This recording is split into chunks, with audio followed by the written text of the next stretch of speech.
How's it going, everyone? My name is Jared Franklin. I'm the president of the Landman and Energy Management Club here at CMU. We would first like to thank everyone on behalf of the Landman and Energy Management Club for attending tonight's event. The LEM Club sponsored this event in order to educate people on the importance of fossil fuels in today's society.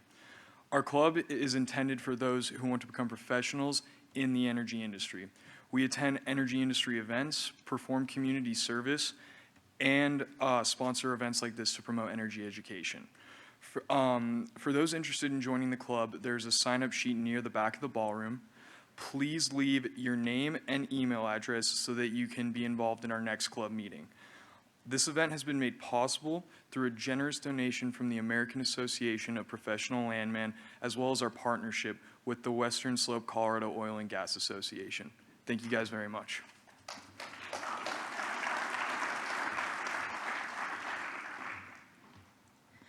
All right, so I'm Jordan Larson, and I'm the treasurer for the Landman Energy Management Club. And our program is one of 10 universities accredited through the AAPL, along with the University of Texas at Austin, University of Oklahoma, West Virginia University, the University of Wyoming, the University of Tulsa, Texas Tech, Marietta College, the University of Louisiana Lafayette, and Western Colorado University. All of these institutions have Alex Epstein's book, The Moral Case for Fossil Fuels, as required reading. Right now, our program is also working with the Colorado School of Mines to develop a 4+1 program where students will earn a master's in science in mineral and energy economics. It'll be available through transfer credits from our major, as well as a couple graduate credits. This is a great opportunity for students from our program to continue their master's and their academic careers. If you are interested in the program, information will be provided near the back as well, along with the club information. We'd also like to inform you that this event will be recorded and uploaded to YouTube, so please feel free to share it to continue the energy discussion tonight. Thank you.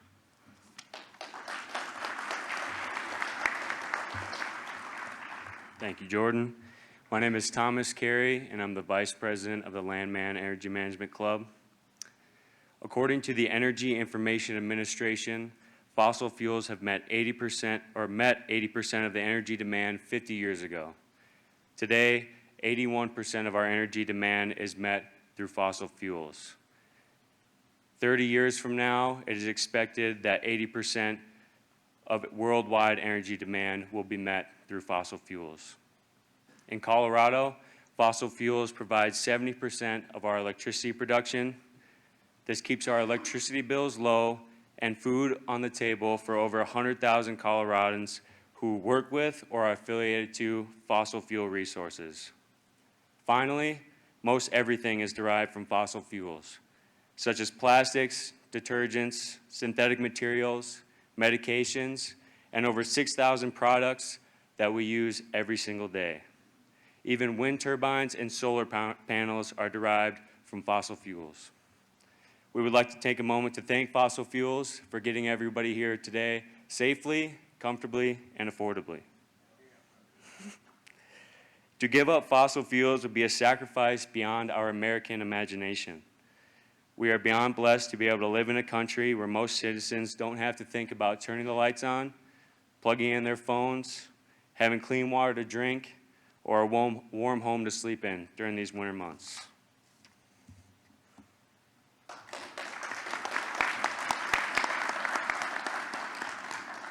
Good evening, everybody. My name is Autumn Martinez. I'm the secretary of the Landman Energy Management Club here at CMU. Fossil fuel workers in oil, gas, and coal industries should feel proud for providing abundant and affordable energy to this nation for the past 120 years. Worldwide, fossil fuels will remain the primary source for our energy demand for the next 30 to 50 years and will continue to bring developing nations out of poverty to provide a higher quality of life for all. I would like to remind you tonight that this talk will be available on YouTube for anyone unable to attend, or if you just want to give it another listen. We also have some discount coupons available in the back for the point if you'd like to have a civil discussion downstairs after this talk is over. Alex Epstein is a philosopher and energy expert who argues that human flourishing should be the guiding principle of industrial and environmental progress.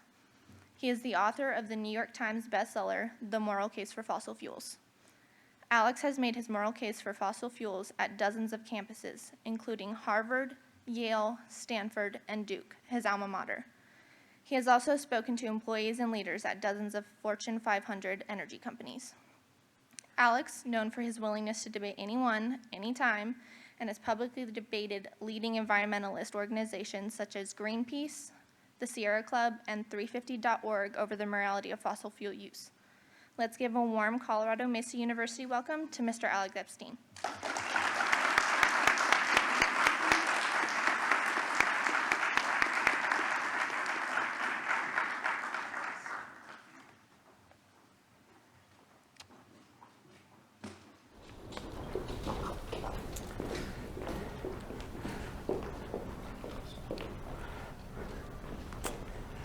So I don't know if you guys can see, but I have a little microphone that says, "I love fossil fuels." Microphone, wow, first mistake of the night.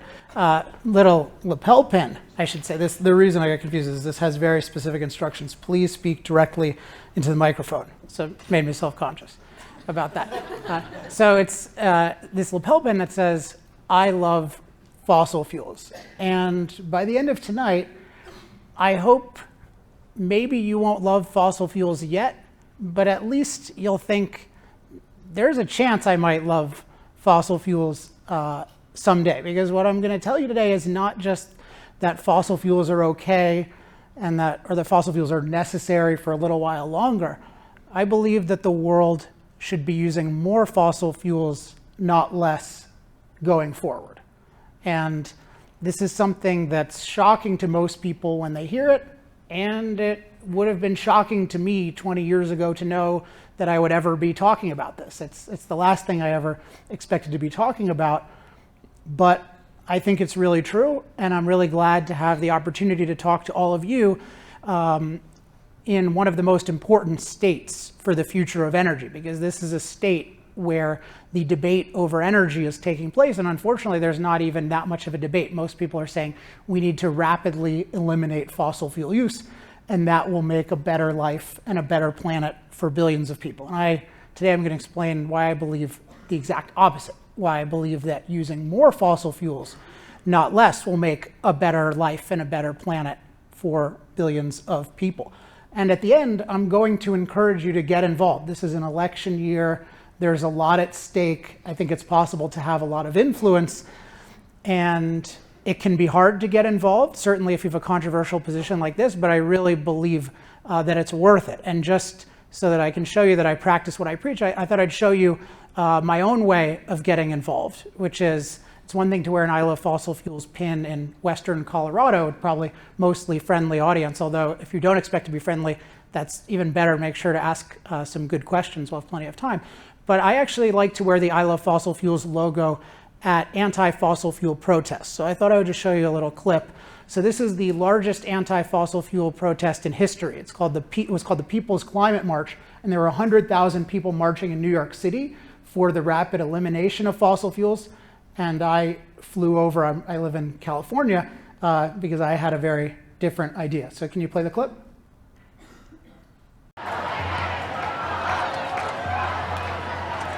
Do you hear what they're saying? Hey, hey, ho, ho, fossil fuels have got to go. I have a very different opinion on the matter. Let's go see if we can engage. Can we just go stand in the middle?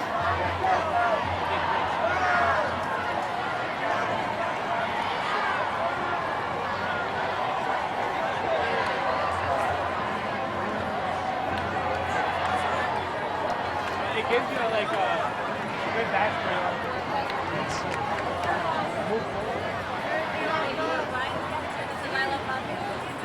Hey guys. All right, so it ended up being a really interesting conversation. We don't have time for it now. At the end, I'll tell you how to just get a bunch of information, including where to find. There are 12 videos of this, which are pretty entertaining. So usually when people see something like this, they're the usual reaction is, oh, well, like the only way you could be saying something like this is if somebody paid you to do it. You must be in the pocket of the fossil fuel industry. And when I came up with my ideas on this subject, I didn't even know anyone in the fossil fuel industry, let alone was getting money. And then sometimes they think, oh, well, maybe you grew up in a pro-fossil fuel place or had a pro-fossil fuel family, and so you were just indoctrinated in it and you didn't know any better. And so actually I grew up in a place called Chevy Chase, Maryland, which is it's a very liberal place, the Washington, D.C. area. And the only things I ever heard growing up from really 0 to 22, so I was 4 years in North Carolina at Duke University, were things about how fossil fuels are bad and how they need to be rapidly eliminated. So what I call the moral case against fossil fuels. And this image up here, like the solar powered car, when I was a teenager, this was my ideal of the energy future. So I had no expectation whatsoever of having this kind of position. And my background wouldn't seem to suggest it. But there was one choice I made in life that I think made it inevitable that I would become such an enthusiast for fossil fuels. And that's when I was 20 years old. I decided that I wanted to become what is considered the most impractical profession. So I was at the time, before this, I was a computer science major. And I went to my advisor and I said, hey, I'm never coding again because I want to become a philosopher. And this is very unimpressive because, you know, they'll say, well, nobody has a problem in life and says, oh, let's call a philosopher, right? It's considered a totally useless profession.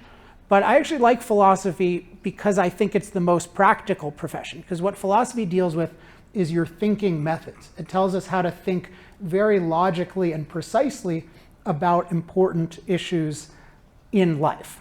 Now, most people think this has nothing to do with energy issues or really anything else. And in fact, I was testifying in front of the Senate, and my senator from California at the time, Barbara Boxer, she explained to me why a philosopher had no business and all we needed were scientists. And then I explained to her why I thought she was wrong. Can you play? Oh, wait, can you play the clip? Mr. Epstein, are you a scientist? No, philosopher. You're a philosopher. Yes. Okay. Well, this is the Environment and Public Works Committee. I think it's interesting we have a philosopher here talking about an issue. It's to teach you how to think more clearly. Well, you don't have to teach me how to think more clearly. You don't have think to I try do. run. So, okay, that I didn't prepare that, but that's really how I think about it. Your job as a philosopher to teach people how to think more clearly.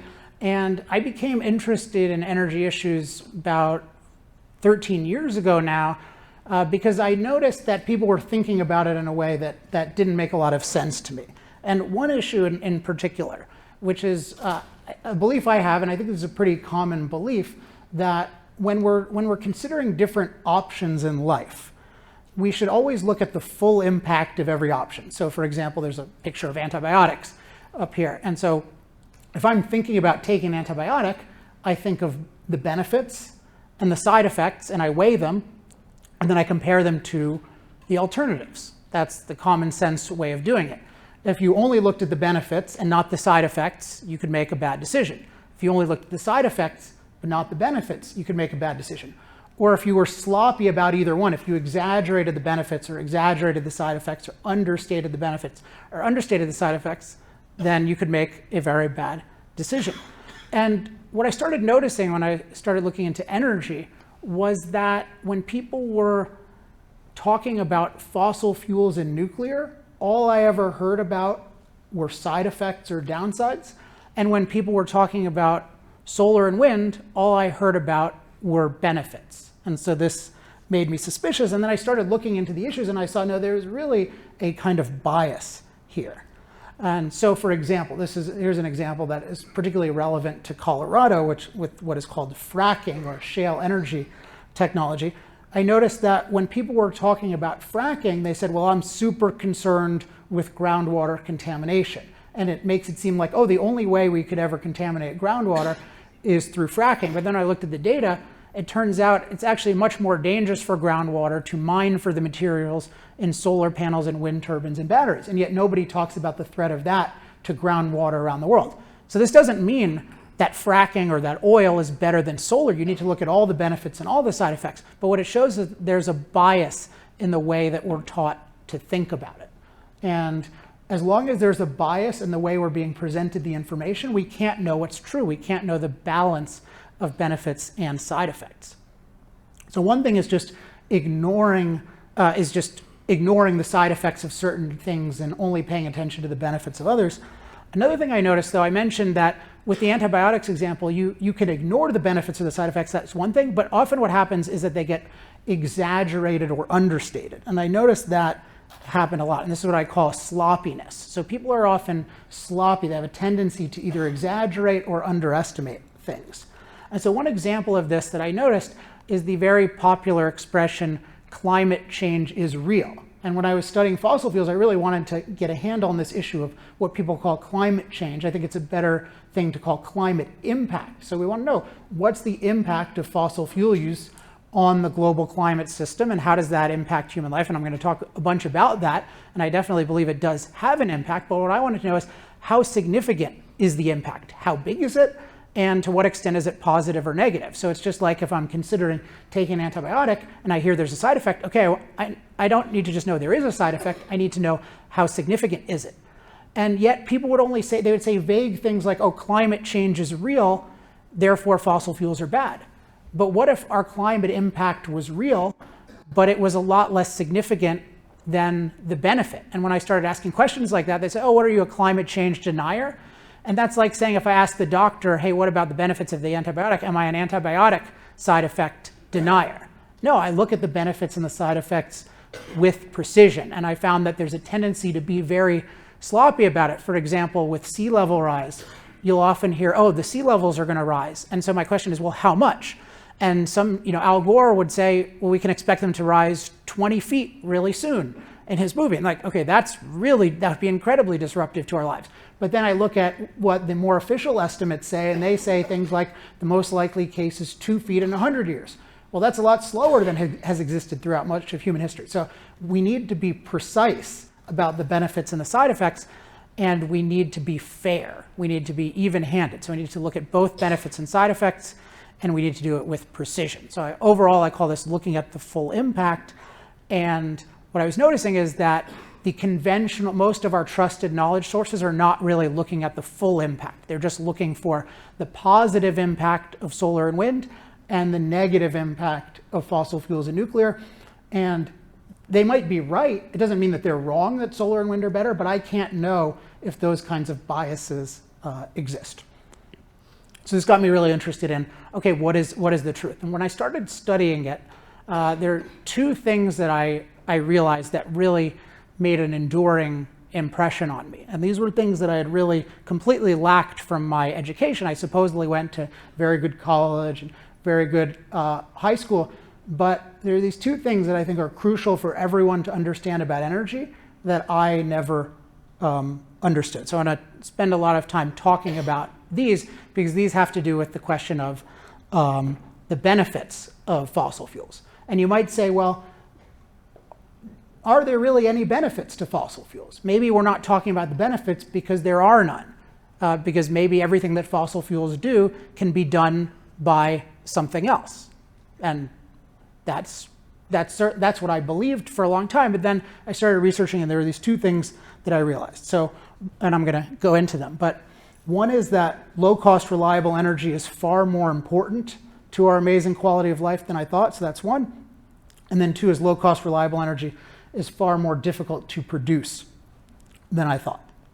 So let's start off with far more important to our amazing quality of life than I thought. And growing up, I thought of energy. If I thought of fossil fuels at all, I would just think of it as my car or my parents' car. I'd think of it in certain ways, but it was a pretty narrow view. And then over time, over my research, there are 4 facts in particular that really influenced me. And so I just want to go through these. And by the way, every fact I cite tonight is going to be from a nonpartisan source. And at the end, I'll show you how to get information. And so we'll send out, within the next week at least, all the different sources for these things. Some of them are going to be on the charts, but just so you know, this is not some Republican fact source. These are international nonpartisan databases. And most people won't disagree with me on most of these facts, but they might disagree with how I put the facts together. So fact number 1, which is the ability of the average individual to survive and flourish on this planet keeps getting better and better.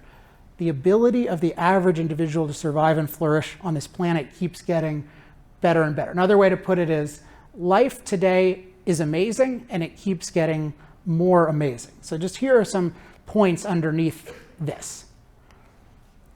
Global poverty. So global poverty, this is a measure of how many people around the world live on less than $2 a day. So think about that, about $730 a year or less.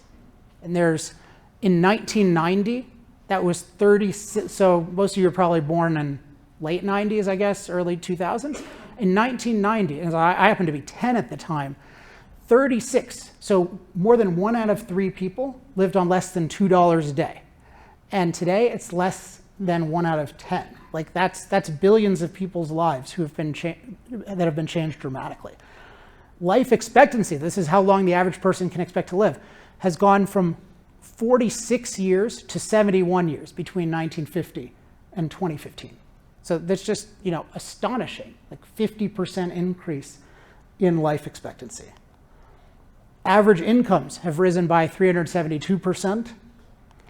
Infant deaths before the age of 1 have declined 72% since 1970. The income was in the last 50 years. And then the last one is education. In the last half century, the average length of schooling has increased by 110%. So that's fact one. And the reason I stress this, it's going to have a lot to do with fossil fuels, as you might expect, and energy in particular. But we often get the idea that the world is getting worse, and that's not true. You can argue that it might start getting worse in the future, but as of today, compared to last year, compared to the year before, all of human life is getting better and better in a way that has never existed before. So when people talk about, oh, it's terrible to be born, we got screwed, it's like, well, at the moment, we're the most fortunate beings who've ever existed on this planet. And so this leads me to fact 2, because you might ask, well, what does this have to do with energy and fossil fuels? And so fact 2 is that the dramatic increase in the average individual's ability to flourish correlates directly with dramatically increasing energy use. And by the way, I use the term flourish, I should explain what it means. Flourish for any animal or plant or anything means the ability to live to its highest potential. So that means, human beings not just, surviving with a heartbeat, but really living a full, long, healthy, opportunity-filled, rewarding life. And so if you look at this, the top left is CO2 emissions, which is something we're taught to think of as bad. And so CO2 emissions, those have indeed increased from increasing fossil fuel use. And as some of the intros mentioned, fossil fuel use is by far the dominant form of energy use for the past 200 years. So CO2 emission increases, that is basically the same as saying energy has dramatically increased. So it's gone from extremely low. And then we look at what else has happened at the same time. Life expectancy was basically flat, like the main part of a hockey stick. And then it just shoots up dramatically in the last 200 years, the same time that our emissions start going up. And then GDP per person, that's how much income the average person has. That starts shooting up dramatically. And then population, the number of people the planet can support, that goes up dramatically. So you think about it, 200 years ago, there were far less than 1 billion people living very short and poor lives. And now we have almost 8 billion people who live far, far better. And it correlates so strongly with energy use. And so let me ask, this is a real question, why is this? Because some people say, well, correlation doesn't necessarily mean causation, which is true. Doesn't mean that there's causation, but often correlations will be a signal that there is a causal relationship. So anyone who thinks there might be one, why is it that energy use correlates so well with human survival and human flourishing? Any thoughts? The medical industry? Nutrition. Okay, we heard nutrition, the medical industry. Let's start with nutrition. What about nutrition? Well, it's just easier to prepare meals when you have the benefit of energy and reliable energy. Okay, so it's easier to prepare meals when you have the benefit of energy. Okay, and you said medical industry. What were you thinking of in particular? Being able to provide it to so many people across the world, Mm-hmm. and then the advance of it. Okay, so medical industry being able to provide it to a lot of people. Yes? Increased energy use has allowed us to increase our production of just about everything. Okay, increased energy use has allowed us to increase our production of just about everything. How? By utilizing more energy, we're able to, whatever process you want to achieve, if you plug energy in one end, you can get whatever you're looking for at the other end. I like that. So he says if anything you want to achieve, if you plug in, with any process, if you plug in energy in one end, you can get whatever you want out of the other. Did one more person have a comment? Yes? Shelter from the elements. We're no longer freezing, and we're no longer dying of heat stroke. Okay, so and presumably that has a lot to do with, so she says shelter from the elements, and so air conditioning and heating, which are connected to energy. So, what's that? Transportation. Why is transportation the biggest one? Interesting.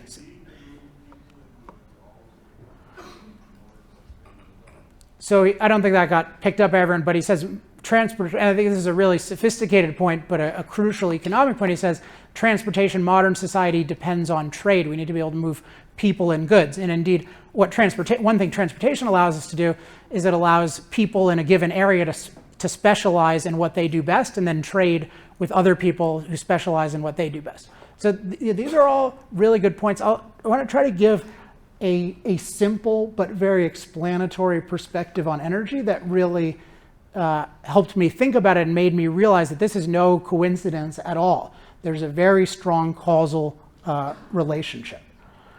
And so I think of energy, it's technically the capacity to do work, which is a little hard to wrap your mind around. I think of energy as machine calories. So just like our body needs calories to operate, so any machine that we use, it needs calories to operate. And so what we call energy, that's the calories of the machine. And so what that means is what we use energy for is we use energy for machine work. The more energy we're using, the more work machines are doing to improve our lives. And so we heard about different kinds of machines. You know, you have agricultural machines that grow more food. You have medical machines like a respirator that keep you alive. You have heating machines that keep you warm when it's cool. You have cooling machines that keep you cool when it's hot. But if you think about our whole way of life and standard of living and level of ability as modern humans really depends on machine work. What we have today in the United States is our machines do 100 times more physical work than we do. So right now, the average person has basically 100 machine servants doing all kinds of things for him. And so that's really what energy is. So it's really our, I think of the maybe best summary is energy. It's our ability to use machines to improve every aspect of our lives. It's our ability to use machines to improve every aspect of our lives, which is why I really enjoyed the comment that talked about anything you want to do, energy is going to help you do it. So every human ability is amplified or made possible by energy. And so then this has a very strong implication. If energy is our ability to use machines to improve our lives, to improve every aspect of our lives, if we think about the cost of energy, the lower cost energy is, the lower cost everything is. So the higher cost energy is, the higher cost everything is. So when we hear about, oh, the price of energy is going to go up, that doesn't just mean our heating bill goes up, although that's bad enough. It doesn't just mean it's harder to drive. It means every single aspect of our lives, every single thing we try to achieve becomes more costly, from growing food to building a house to taking a vacation to anything. And I don't know about you, maybe you got more of this than I did, but I got none of this appreciation growing up. I thought of energy as a very marginal thing. And indeed, in the culture today, you see people, when they talk about energy policy, it's all focused on climate. And it's important to be focused on climate and to be concerned about things, but nobody seems to be focused on what happens if we dramatically increase the cost of energy. But yet that will increase the cost of everything for everyone. So that's something to be really concerned about. Again, we need to look at the benefits of fossil fuels and the side effects. Now, Does anyone disagree with me? Now, I know Steve said don't disagree with me during the talk, but here's your chance, and you'll have a chance in the Q&A. Or even if you don't disagree with me, what's the devil's advocate? Because when I say this, there's usually a standard response. When I say, hey, fossil fuels, energy, but mostly energy from fossil fuels so far, this is the driver of our amazing way of life, including the increase in life expectancy. People will often say, no, that's not true, it's something else. Can anyone think of a counter? Yes, in the back. What happens if renewable energy, as it's further developed down the line, becomes cheaper than using fossil fuels? Okay, that's a great question. So he says, it's not an answer to this question, but it's actually the next question. The question is, what happens if renewable energy down the line becomes cheaper than fossil fuels? Well, that would be fantastic. I would love things to be cheaper than fossil fuels. I would always like energy to be cheaper. So my point for now, we're going to talk about fossil fuels versus the alternatives. But right now I'm just talking about energy, that the lower cost energy is the lower cost everything is. And historically, fossil fuels being the lowest cost, giving this low cost energy that nothing else could compare to. Whether or not it can compare to in the future is the next question. But this low cost energy, I'm saying, drives our whole amazing lives. Yes? Human ingenuity. Interesting, human ingenuity. So that would be the counter. Now, any particular form of human ingenuity? Well, just as more humans are able to contribute to a better world, we're able to figure out better ways of doing everything, which leads to a lower cost and everything else. Yeah, so he's talking about human ingenuity. Is that more significant? And in a sense, you can say human ingenuity is more significant than energy because all the developments in energy come from human ingenuity. Every value that we create comes from ingenuity. But the aspect of what you're talking about that I usually get is people usually say, well, look, increase in life expectancy, that doesn't come from fossil fuels or from energy. That comes from medicine, right? We had these developments like vaccines and antibiotics, and if you look at those, had very dramatic direct effects. So why are you giving fossil fuels or energy so much credit? Anyone got an answer to that one? I just want you guys to give the talk so that, in case I don't know the answers. Yes? One counter could be not just ingenuity, but access to information. When you look at that graph, it looks like in the last 200 years, information's been spread about a lot more than any time before that. Great. So you say access. So I don't hear that one as much, but it's a really good to bring up. So he says access to information as a driver. And so when I say that I believe fossil fuels have been the driver and that really at the core, it's low cost energy has been the driver, it's not to say that nothing else has an effect, but it says the driver is it's a root cause that's driving other causes. So let's think about medicine and information. So medicine, there's been enormous innovation in medicine. And one thing you could say is, well, medicine is an enormous user of energy. And that's certainly something very true. So if you look at just somebody on a respirator, some hospitals are amazing users of energy. And often when people in Colorado, I hear them talk about, oh, the health hazards of energy, like they don't realize the health benefits of having low cost energy for your hospitals. So there's those kinds of benefits. But the biggest benefit, the biggest cause of medical innovation and medical improvement and even medical care is really human time.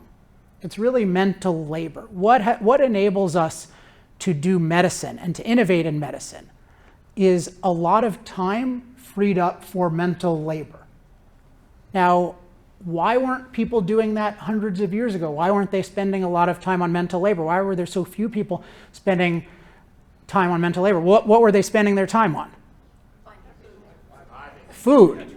The simple word is food, and the second one would be protection from the elements, whatever they could muster. But yeah, just take even 200 years ago, or let's say 220 years ago in England, the average person, this is one of the richest places in the world, spent 80% of their income on food. Think about that, 80%, and we're talking really crappy food that we would never want to eat, but 80% of the income. And you can also think of it, 80+% of populations have been devoted to agriculture. Why? Well, because they didn't have the ability to use machine calories to improve their lives, they had to use their own physical calories. And human beings are very weak and we're very limited. And so what happens is if we don't have low-cost, reliable energy, then we can't use machines very much to improve our lives, and then we have to spend all our time on manual labor, and we have no time for mental labor.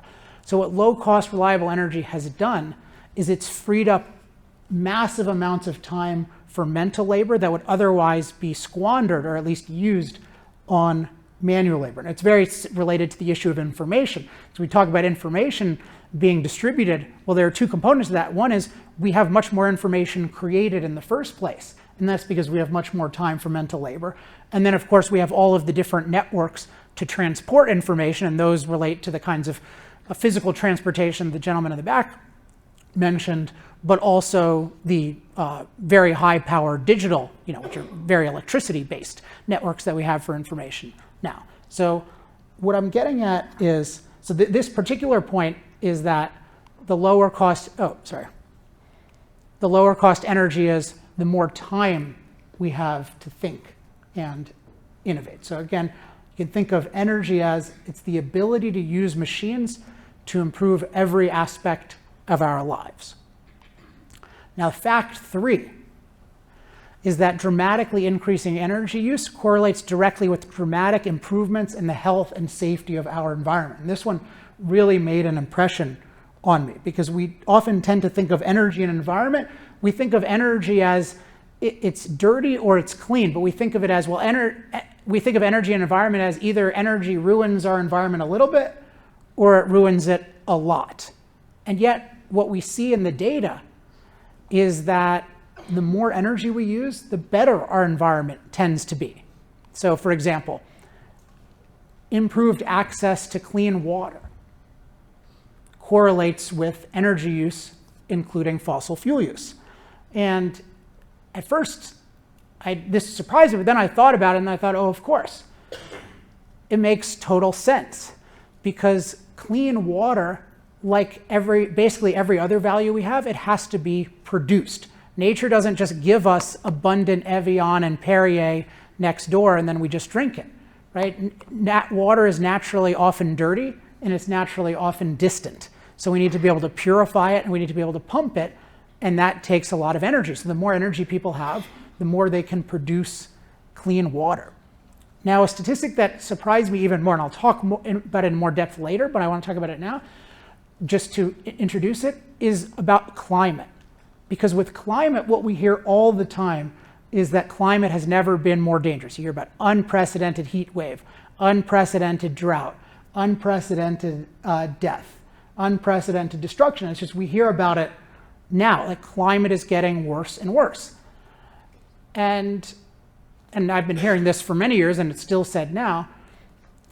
And in 2007, I came upon a statistic that really changed my thinking. And it's a statistic called climate-related deaths. And so climate-related deaths, sometimes called natural disaster deaths, it calculates how many people die of heat, extreme cold, storms, floods, wildfires, everything that's supposed to be getting worse because of fossil fuel use.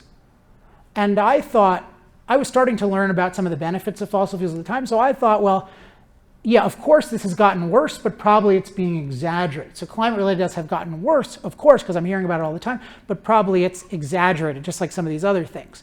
But then I looked at the data, and what we see is, we've added CO2 emissions, we've increased our emissions, we've added more CO2 to the atmosphere, but climate-related deaths have plummeted. So the number of people who die from extreme heat, extreme cold, all of these have gone way down. And again, I'll talk more about this later, but the key thing is, it's not that the CO2 emissions did something by themselves, but the energy that came along with the CO2 emissions, the low-cost energy from fossil fuels, mostly, what that did is it allowed us to take our naturally dangerous climate and make it unnaturally safe. So just like the water isn't naturally clean and we can only make it dirty, the climate isn't naturally safe at all. It's extreme heat, extreme cold. These were things that terrorized our ancestors in ways that we cannot imagine. Floods and storms. We'd hear about climate emergency today. Every day used to be a climate emergency when people lived with nature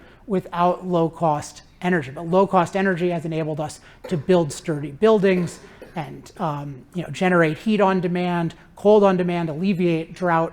all of these different things that have taken the naturally dangerous climate and made it unnaturally safe. So this doesn't mean necessarily that we need to use fossil fuels going forward. That's going to be the next question. Can anything else do what fossil fuels do? But what it shows is that energy has an incredibly positive environmental impact. So remember I said energy is our ability to use machines to improve every aspect of our lives. That includes improving the health and safety of our environment. So when you think about the price of energy going up, that means we have less ability to do everything, including creating a good environment. So when you hear about, oh, somebody's going to jack up the price of energy, you should think that's going to make it harder to produce clean water. That's going to make it harder to protect ourselves against climate. That's going to make it harder to do everything.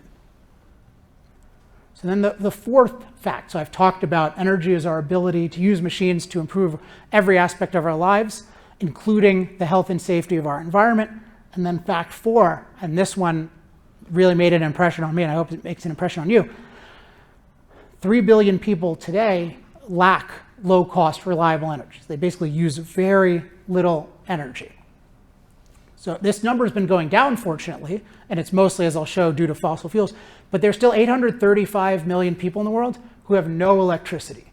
So just think about like no electricity. How crazy it is when we have a blackout for a day, and then what it's like to have just a blacked out life, and to not have all of these amazing life-improving machines that we can just plug in. And that's well over 1/10 of the world. But then beyond that, there are 2.7 billion people who their primary source of energy for heating and cooking their food, which are very basic needs, they're using some form of biomass, which means wood or animal dung. So just think about the pollution, the dirtiness, they're usually burning it indoors. So there's still billions of people who have nothing resembling low-cost, reliable energy. So given, again, energy is our ability to improve every aspect of our lives using machines, this is a huge question. This is an urgent humanitarian question for anybody. Again, it doesn't mean you're not concerned about climate. This is an urgent humanitarian question, which is how can we continue and expand low-cost, reliable energy so that more people have the opportunity to flourish. So you can summarize it again. I keep repeating it because I want this to stick, which is that energy is our ability to use machines to improve every aspect of our lives, including the health and safety of our environment. And then to add on to that, and billions of people still lack it. So I put this all under, this was the realization energy is far more important than I think. I had no idea how important energy was to life, and I don't think we can have an intelligent view on energy decisions until we have that perspective. And it's part of the reason why, if you're going into the energy industry, as long as you're trying to make whatever form of energy, that's a really good thing for a human being to do, and we should be really grateful that people are doing that. I use a lot of energy. I don't produce any energy myself, but I know where my bread is buttered, so to speak. I know who makes it possible. So this leads to the second issue. So if you get, okay, I agree that low-cost, reliable energy is fundamental to human flourishing because it gives everyone the ability to use machines to improve every aspect of their lives. But do we really need fossil fuels? And this led me, this relates to the second realization, which is that low-cost, reliable energy is far more difficult to produce than I thought. And because the way I thought of energy was just kind of like, well, there are all kinds of energy. There's solar and wind and coal and gas, and why can't we just use others? And particularly, you'll often hear that, well, sun and the wind, that's got to be the cheapest, right? Because they're free. And they're free, Al Gore says they're free and forever, so those have got to be the cheapest. And so it just seemed like, why are we still using fossil fuels? And I asked myself that for years and years and years. Why are we still using fossil fuels? It does not make any sense to me. We used coal 200 years ago, and we're still using it now. It's like, we don't use an abacus anymore, right? So why are we still using this? But then someone pointed out, well, we still use steel, and we still use cement. So some things seem to be good to use for a long amount of time, and some things don't, which has to do with some things are just really, really good and are hard to outcompete. And so I want to share with you 3 facts about this issue, about energy being far more difficult to produce at low cost than I thought.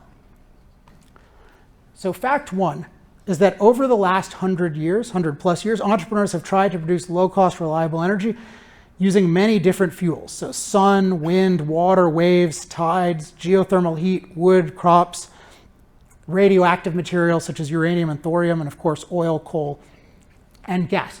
So it's not as if there have only been fossil fuels for the last 100, 200 years. There have been lots of different fuels that entrepreneurs have tried to make money off of. And entrepreneurs have certainly tried to make money off every form of energy by producing it in a reliable manner at low cost for a lot of people. And for many, many decades, people have been claiming that alternatives could easily replace fossil fuels. So for example, this is one of the leading energy thinkers in the world still today, Amory Lovins. It's actually located in Colorado most of the time. And he says recent research suggests that a largely or wholly solar economy can be constructed in the United States with straightforward soft technologies that are now demonstrated and now economic or nearly economic. Only problem is, so this sounds like something he would say today, and he writes in the New York Times and everywhere else about this, but this was said in 1976. So this is 44 years ago. And so what has actually happened? And this leads to fact 2, which is that despite the existence of many forms of energy production, fossil fuels are the energy of choice over 80% of the time and are also the world's fastest growing source of energy. So I just want to stress this. They are 80% of the time people are using some machine to improve their lives. They are using coal, oil, or gas, 80% of the time. And it's not that that's a rapidly declining 80%. You know, in any given year, the recent years, it's still more new machine calories are added to the world that are from coal, oil, and gas. Okay, hold on 1 second. And okay, I'm going to answer this because I'm really curious to see what you have to say, but then there'll be plenty of time for questions later. But I am curious to hear what you have to say. So, but just to finalize the point, in terms of more new calories are added from these from fossil fuels than from the other sources. So there's something going on here. And if you look at it into depth, there are 4 big categories of energy. You can think of it as electricity, home heat, industrial heat, and mobility or transportation. And fossil fuels are by far the leader in all of them, but especially in transportation, like just the complete and overwhelming, like talking 90% plus of transportation from fossil fuels. Okay, go for it.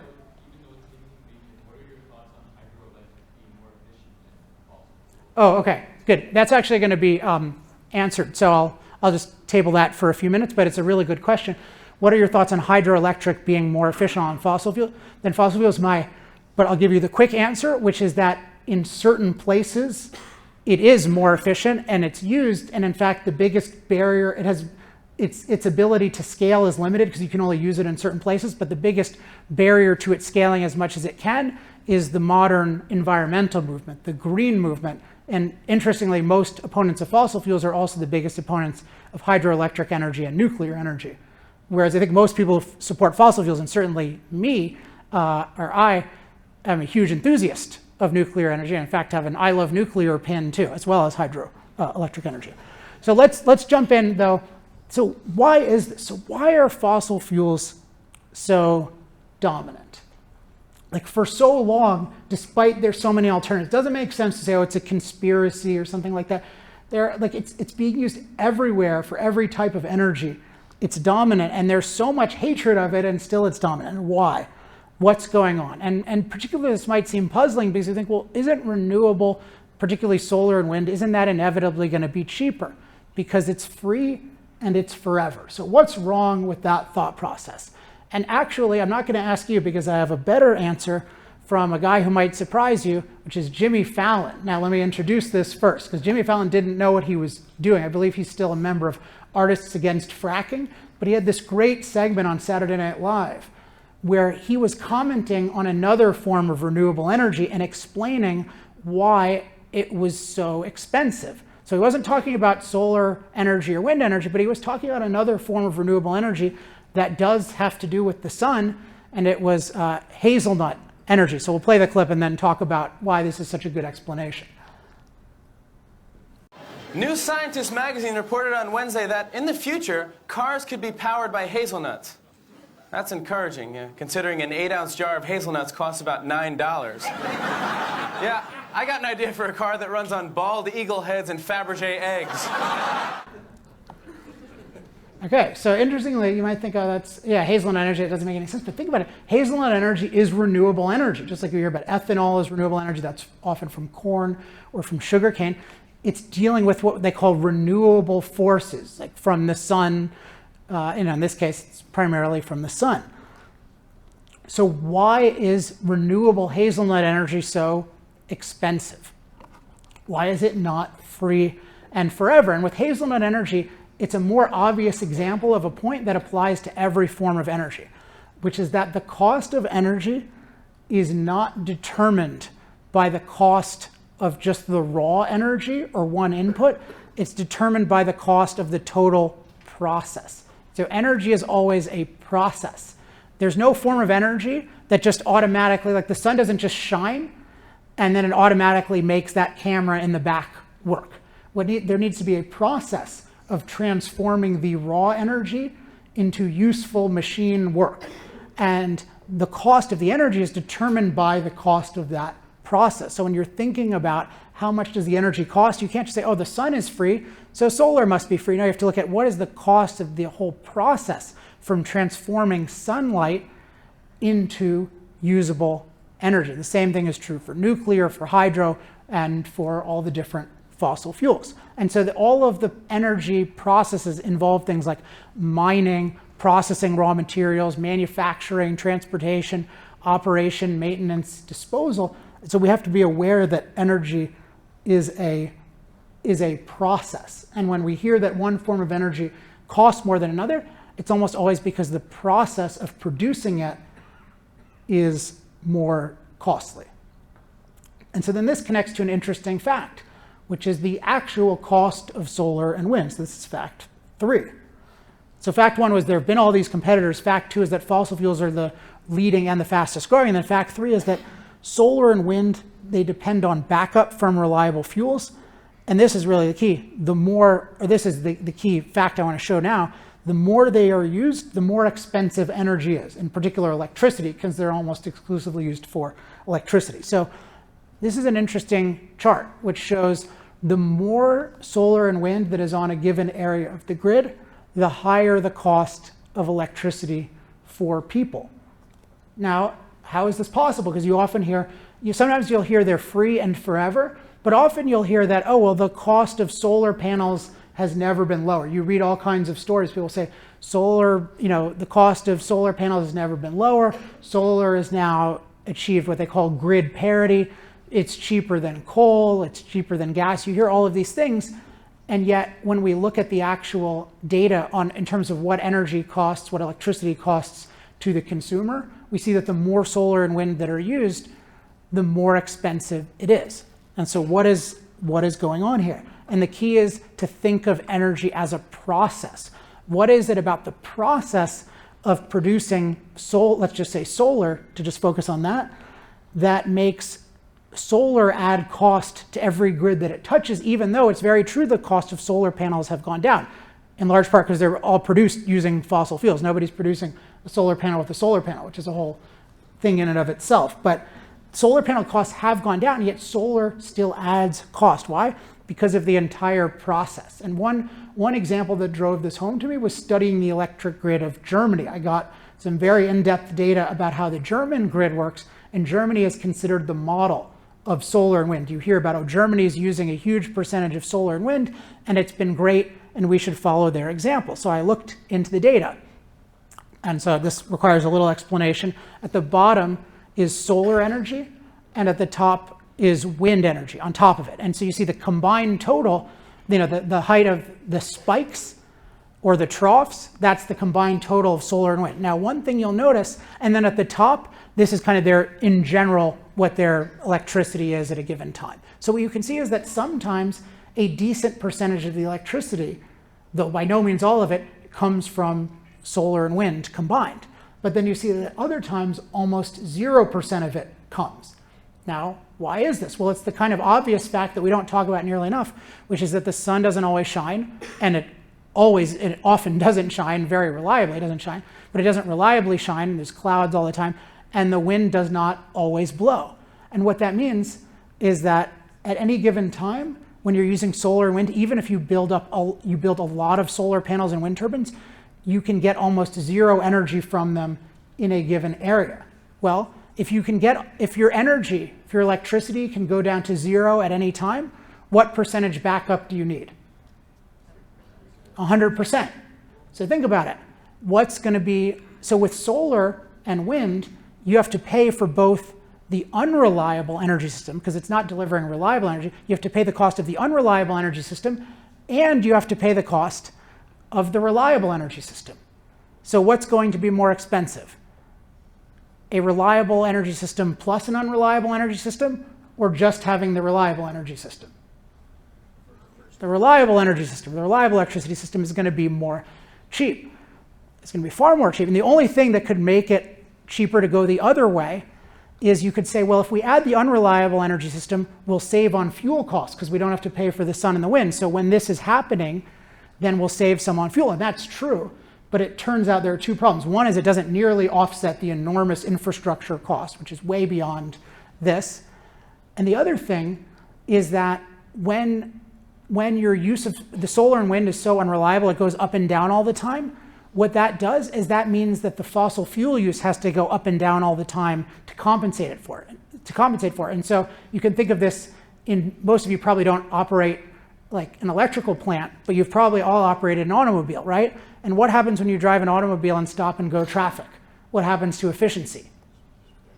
It plummets, right? And so what this does is by having this kind of crazy pattern of solar and wind and having fossil fuels have to go up and down all the time, it uses fossil fuels very inefficiently. So you have to pay for the reliable energy system, the unreliable energy system, and the inefficient use of fossil fuels. And so what happens is the price always goes up. If you look at the full process, the price goes up. And you might ask, what about batteries? Like, can't we store it all with a battery? And there's no place in the world where anyone even tries to do that, because doing it with batteries is many, like 10 plus times more expensive, even way more than that.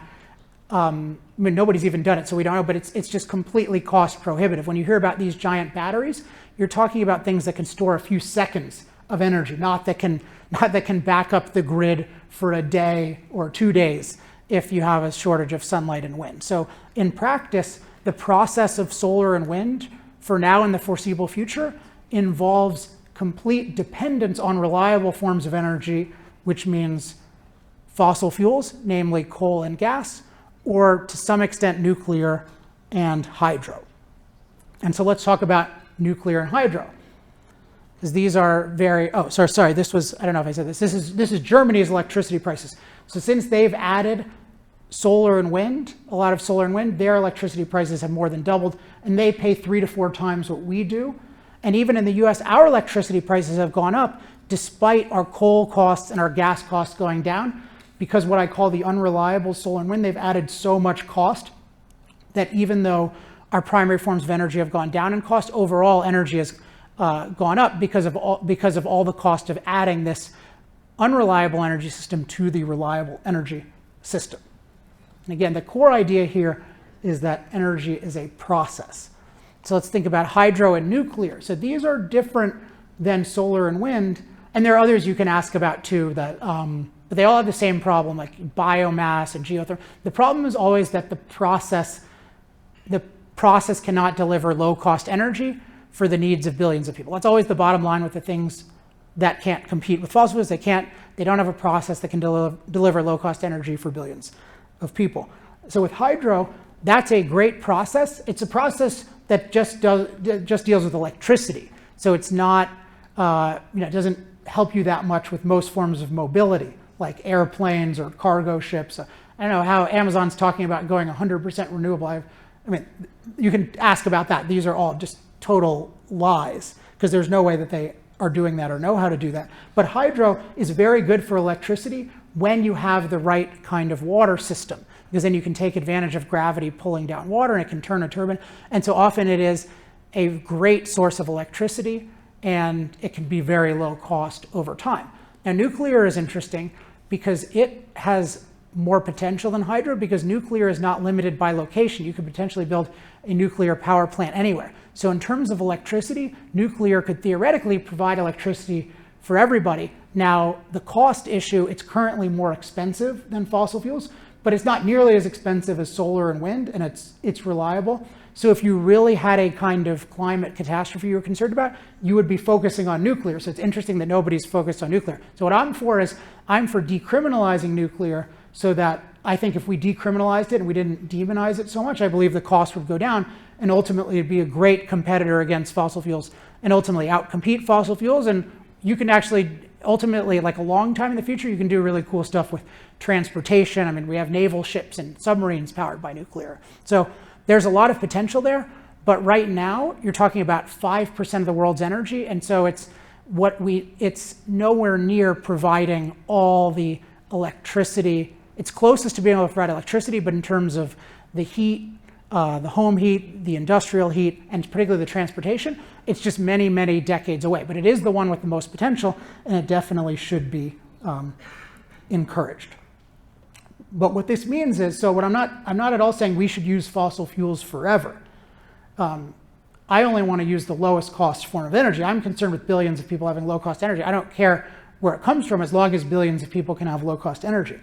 But the fact is, and this is the second big takeaway, is that for decades to come, fossil fuels will be by far the lowest cost source of energy for billions of people. So for decades to come, fossil fuels will be by far the lowest cost source of energy for billions of people. So I want to combine this now with the first point. So it's energy is our ability to use machines to improve every aspect of our lives, including our environment. That's point one. And then point two is, for decades to come, fossil fuels will be by far the lowest cost source of energy for billions of people. And so what this means is that if you do anything close to not even just eliminating, but restricting fossil fuel use, that means energy is massively more expensive for billions of people, which means that everything is massively more expensive for billions of people.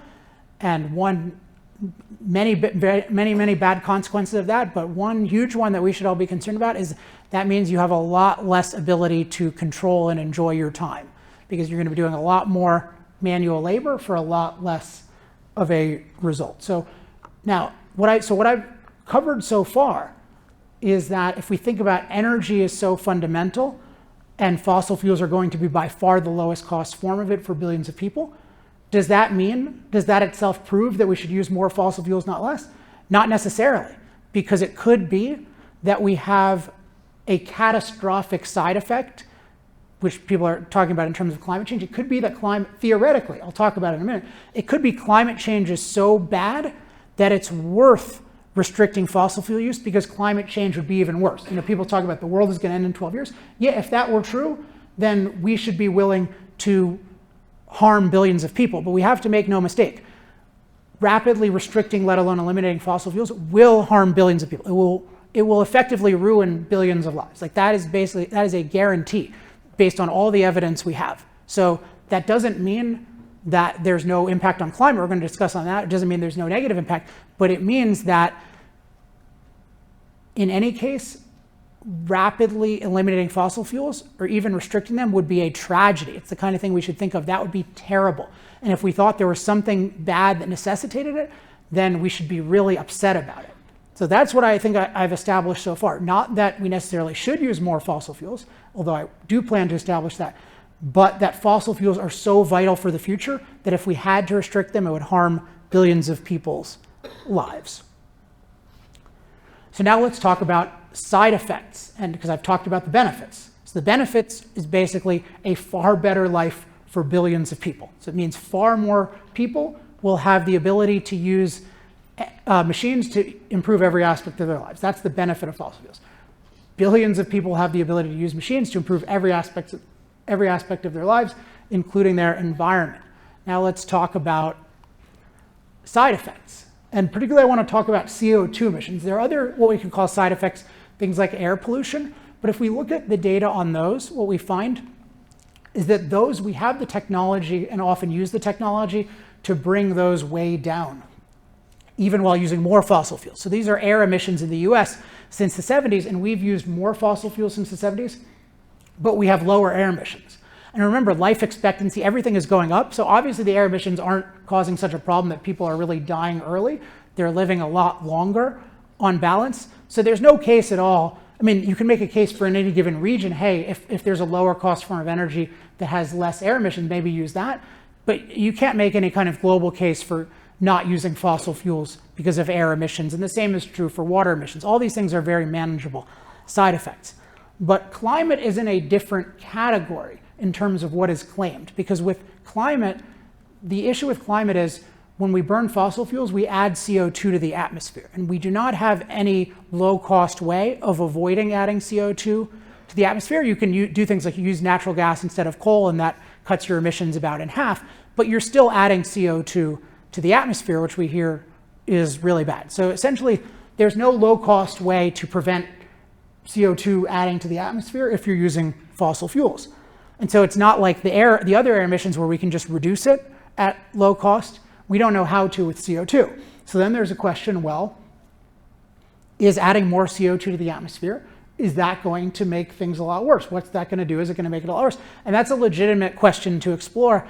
But one point I'd add is you can't just guess at the truth. So sometimes I hear people say, oh, well, CO2 emissions can't be that bad because I don't believe that God would have given us fossil fuels if they were that bad. I don't believe that. Like everything on the planet, you can't think of things that way. You don't know unless you scientifically investigate what the consequences are. So you can't assume that it's nothing, but nor can you assume that it's catastrophic. Often people think, oh, if we change the amount of CO2 in the atmosphere, then the whole fragile Earth is going to be disrupted and it's going to be chaos. Like you can't, that's not usually how the Earth works. Like the Earth is a very dynamic place. We make all sorts of changes and the system's always changing, but it doesn't mean it's changing in a catastrophic way. It could be changing in a beneficial way or a mildly damaging way or a neutral way. So we can't have any kinds of assumptions about it, either that it's good or that it's bad. We have to look at the evidence. And in particular, I think what we have to do is we have to do it with precision. So we have to look at how significant is the influence. As I mentioned before, the issue is not, are we causing any climate impact?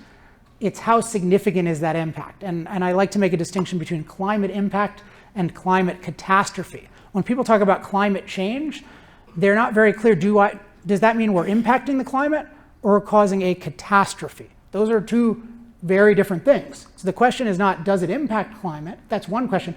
But the real question, if we're considering doing anything negatively toward fossil fuels, is there a climate catastrophe? And I mentioned we have to avoid biases here, assuming that it's catastrophic or not. And one case where we see a lot of bias that's interesting is with something that's called the fertilizer effect. So people assume that, adding CO2 to the atmosphere must be bad. Yeah, this is from our government agency. I believe this one's from NASA, or no, I think it's from NASA. And what this shows is that as we've added more CO2 to the atmosphere, the planet has gotten a lot greener. I call this global greening, or the fertilizer effect. And this makes a lot of sense because CO2 is plant food. So putting more CO2 in the air is going to, all things being equal, lead to more plant growth. And yet people never talk about that. So again, there's this tendency, we're not going to look at the benefits of fossil fuels. We're only going to look for negative side effects. So we can't have this kind of bias. We can't assume that things are negative. We can't assume that they're positive. We can't assume they're extreme. We have to look at the evidence. So I want to share with you again 3 facts that changed my perspective. And all of these are not some ideological thing. These are easily verifiable facts. And again, I'll share them in the materials that I send out. So fact number 1, and this is really important fact for when we hear catastrophe predictions, because you'll often hear scientists say, the world is going to end, or scientists are telling us the world's going to end in 12 years. So one fact we have to know is the fact that environmental thought leaders, the people we hear making these predictions, have been predicting imminent climate doom for 30 plus years. So it's important that when people make these statements, there's a track record of them. So this is one of the most influential ecologists in the world, Paul Ehrlich of Stanford University. He's made many apocalyptic statements, and he said, in the 70s, if I were a gambler, I would take even money that England will not exist in the year 2000. He talked about a number of threats from fossil fuels, including different forms of climate change. And then this guy, who's an ally, a close collaborator of Ehrlich, John Holdren, You may recognize him. He called himself Dr. H. He was President Barack Obama's chief science advisor. So he said in the mid-1980s, it is possible that carbon dioxide climate-induced famines could kill as many as 1 billion people before the year 2020, so which is now. Right? So 1 billion people are supposed to die from this. And he was saying, yeah, we need to rapidly eliminate fossil fuel use. If you take the UN, the UN is a source of a lot of apocalyptic things, but this has a precedent too. This is from 1989, and this is an official saying there are going to be millions of eco-refugees, and let's see, 10-year window of opportunity if we don't do something, by the year 2000. So it's basically saying we're going to have all this flooding and refugees, but that should have already started happening 20 years ago, and nothing like this has happened. And so this leads to fact 2. So fact 1 is people have been predicting climate doom. It's not a new prediction, it has a track record. And here's, despite 170 years of rising CO2 levels, human beings are safer from climate today than we've ever been. So this is the data I showed before, but it's noteworthy because we hear rising CO2 levels, that's so bad, it's going to end the world. But yet we have this trend of climate-related deaths, which I mentioned, from what's called the International Disaster Database. And this doesn't go back all the way, but we don't have good climate-related death data, but we've been increasing the amount of CO2 in the atmosphere for about 170 years, and we have fewer climate-related deaths than ever. And what's been happening? It's that whatever impact the CO2 has had, it's been overwhelmed by the benefits of the energy that came with the CO2. So the way I think of it is, fossil fuels haven't taken a safe climate and made it dangerous. They've taken a dangerous climate and made it safe. So fossil fuels haven't taken a safe climate and made it dangerous. They've taken a dangerous climate and made it safe. And sometimes people think this can't be true. Maybe this is old data. Because I was really surprised when I saw climate-related deaths keep getting lower. And when my book came out in 2014, it was about 30,000. And the latest data, so the latest data we have is 2018, 6,646. So just to put this in perspective, because you don't like thinking about any number of deaths, but in the 1930s, there were years where 3 million people around the world died from climate-related causes like storms and flood. And think about it, 3 million people with a much smaller population. So adjusted for population, that's 10 million people in any given year. And now we're talking about thousands. So we really have taken a naturally dangerous climate and made it unnaturally safe. And so one way to think about this is, what we've become is really, we've become masters of climate. We've been able to master climate by taking all these natural dangers and figuring out all these intelligent ways to use machines to make ourselves safer. So this point about climate is the third big takeaway. So we have this point that energy is our ability to use machines to improve every aspect of our lives. That's takeaway 1. Takeaway 2 is that for decades to come, fossil fuels will be by far the lowest cost source of energy for billions of people. And then takeaway 3 is that on climate, 170 years of using fossil fuels and increasing CO2 levels have not taken a safe climate and made it dangerous. They've taken a dangerous climate and made it safe. So far, fossil fuels are amazing climate-wise on balance. And so then there's only one more question, because the only legitimate large-scale global concern about fossil fuels is climate catastrophe. And what we've seen so far is that we've had the opposite of climate catastrophe. We've actually had climate mastery. So right now there's no climate emergency. It should actually be a climate celebration, because we've never been, anyone would love to come to our climate now because they'd be so protected from it by this amazing durable world that we've built. But there is one final question, which is, will the mastery continue? Or will the continued rise in CO2 levels, will that, even though it hasn't led to a problem yet, will it lead to a catastrophe? And I think we should be pretty suspicious of this at this point, because remember, we have decades of people predicting, and it being publicized in all the major newspapers, we're going to have a climate catastrophe, everyone's going to die, we have 10 years left, et cetera, et cetera. And what happens? Not only does the world get better, but climate gets safer. So the very thing that was supposed to get worse got far better. So the people making these claims, there's really something wrong with their thought process. And The basic thing that's wrong with their thought process is they completely ignore the benefits of fossil fuels, including the environmental benefits of fossil fuels. And that's why people can't understand why we have a much better environment as we use more fossil fuels, because energy is so good for our environment and fossil fuels are so good at producing energy.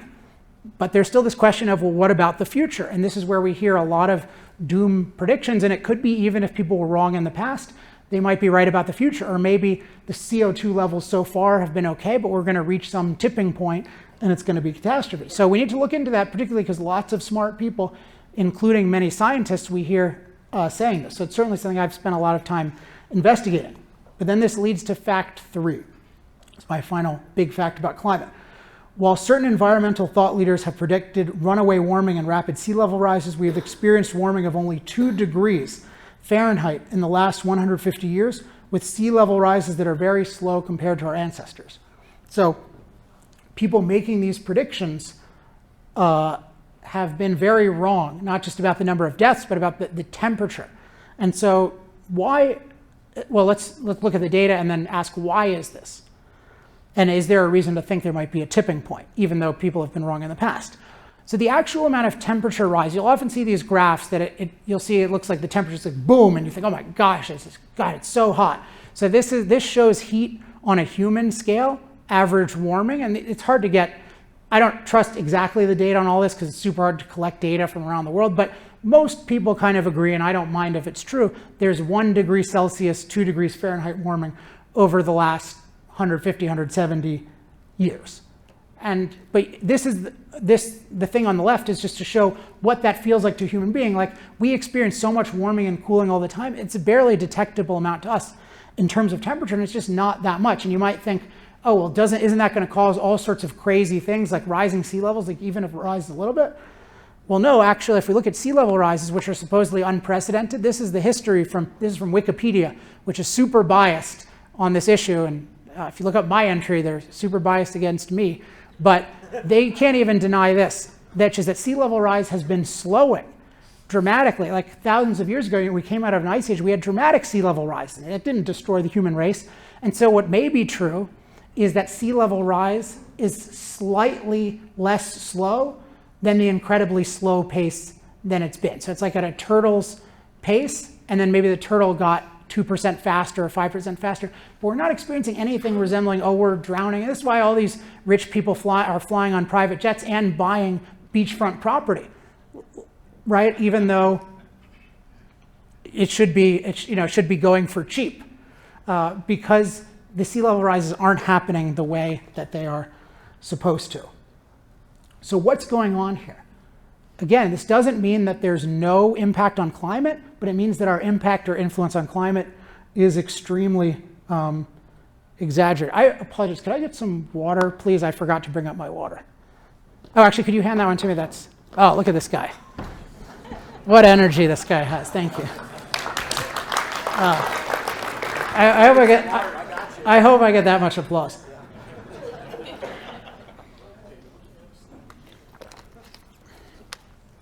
And so now I want to talk about two facts about warming that I think should put us at ease.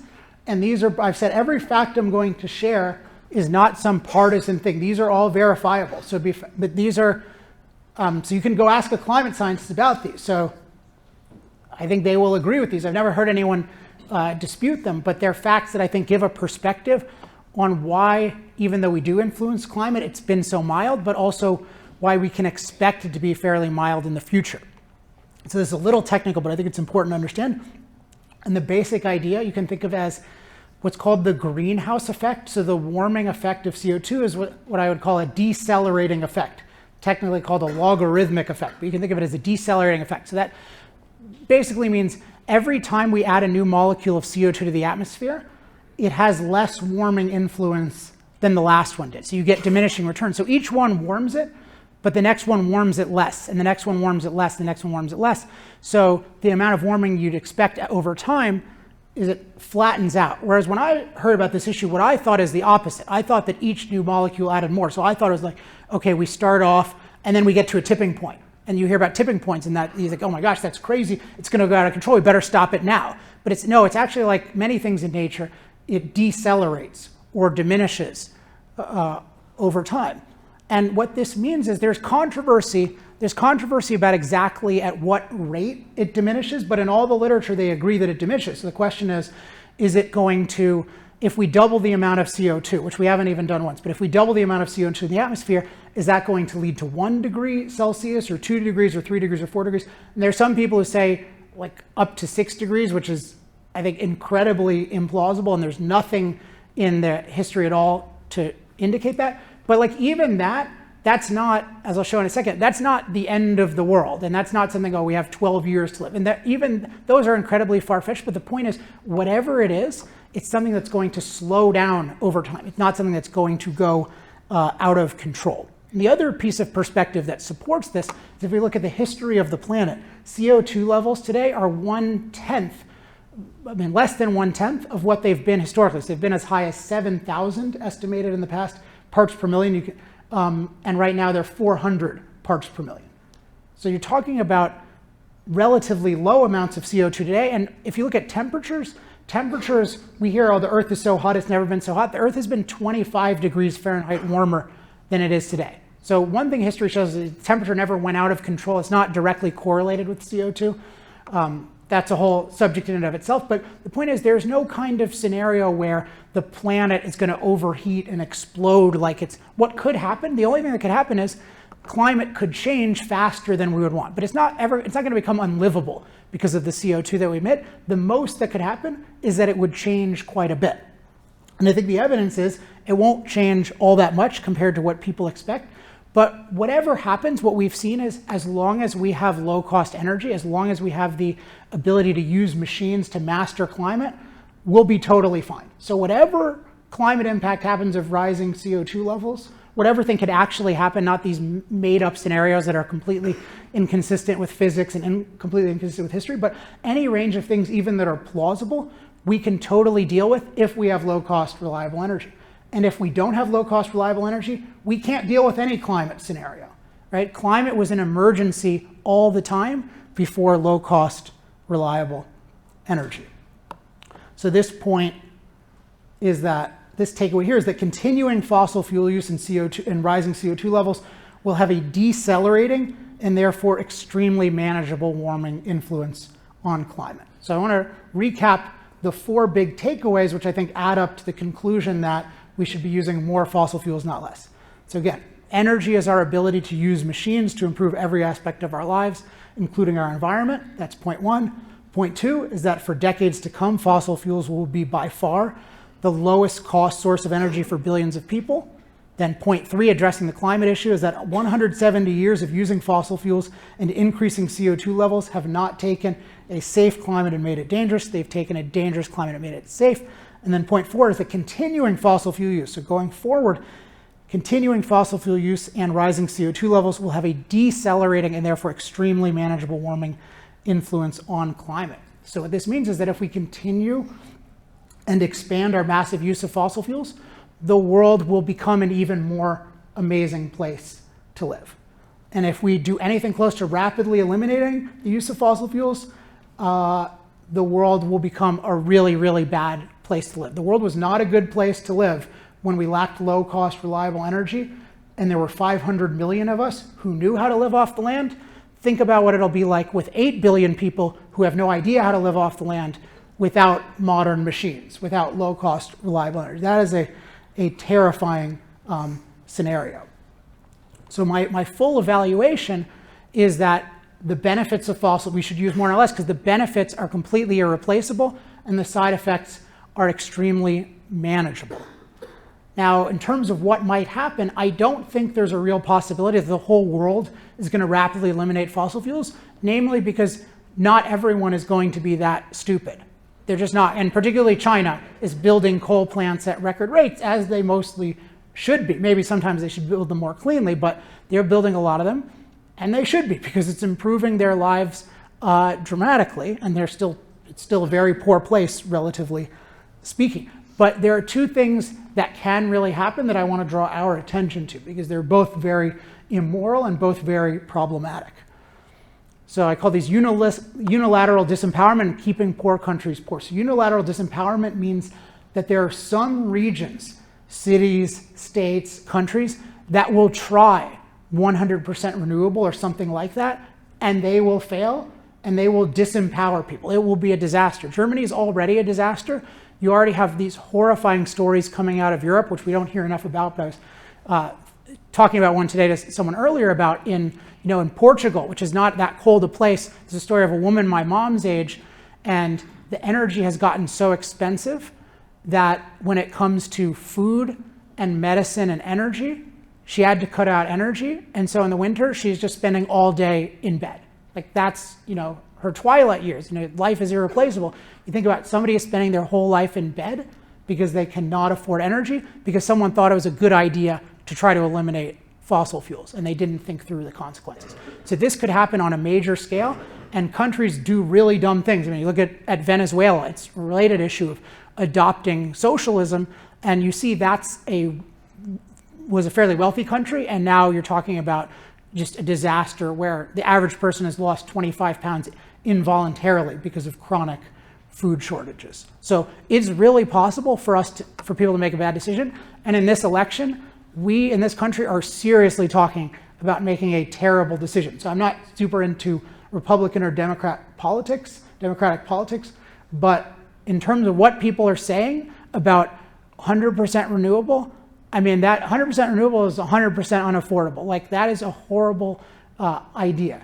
Talking about Green New Deal, all of these things, like these are genocidal policies if they get implemented. They will never get fully implemented because they can't work and the people implementing them wouldn't deprive themselves that much, but you can harm a lot of people and you'll always harm the poorest people the most. And that leads to point 2, keeping poor countries poor, which is that what is definitely happening already is that we're not convincing China to not use fossil fuels, but what we are doing is with really poor countries, often with bad governments, we're encouraging their leaders to avoid using fossil fuels in exchange for different kinds of payouts. So we have all sorts of green energy policies, and we're telling the poorest countries in the world, hey, don't use fossil fuels like we have and we do.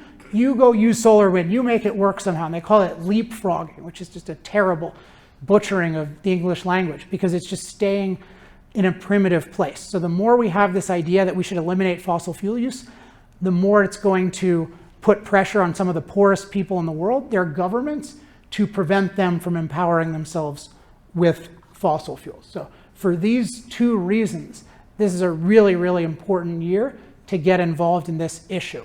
And what I'd say is think of yourself as fighting for 2 things. I'd say fighting for fossil fuels, but it's really fighting for fossil fuels because it's fighting for the power of energy to improve human life. So when you're thinking about policy, it's not fighting for fossil fuels, it's fighting for energy freedom, fighting for our ability to use all forms of energy to improve every aspect of our lives, including our environment. Now, in terms of what you can do, I hope I've armed you with some facts and some takeaways that can help you, but thanks to the magic of the internet, I can send you a lot of free resources that you can use and share with others. So there's a card that I handed out, and it says, get Alex Epstein's resources, and so if you just put your email on that card, then you can, I'll send you a whole bunch of stuff that you can share with people, including some videos that are really effective and that have millions of views on these issues. And also we have a course called the Energy Clarity course, which is another free thing, and it's a 30-week course where it's just 1 email a week where it breaks down 1 key energy issue. So this is something you can use yourself and you can share with others. I've found that when I can explain these issues in a clear and genuine way, I can influence a lot of people, and I believe that that you can too. So the bottom line, I won't go through the 4 takeaways again, but if you want just the real bottom line, it's that fossil fuels are making the world a better and better place to live, and we should be using more of them, not less. Thank you.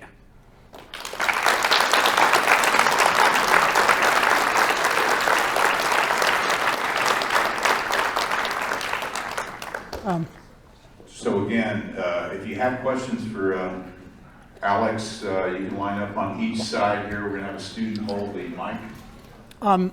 Just one quick announcement, and I know we're going to have people watching, so just one quick announcement about the cards. If you fill them out, Kelso, raise your hand in the back, the guy in the suit. You can bring them back to him. You could also leave them under your chairs, but that's slightly less convenient. So if you can bring them to him. Most important thing is put your email address so you can share the stuff.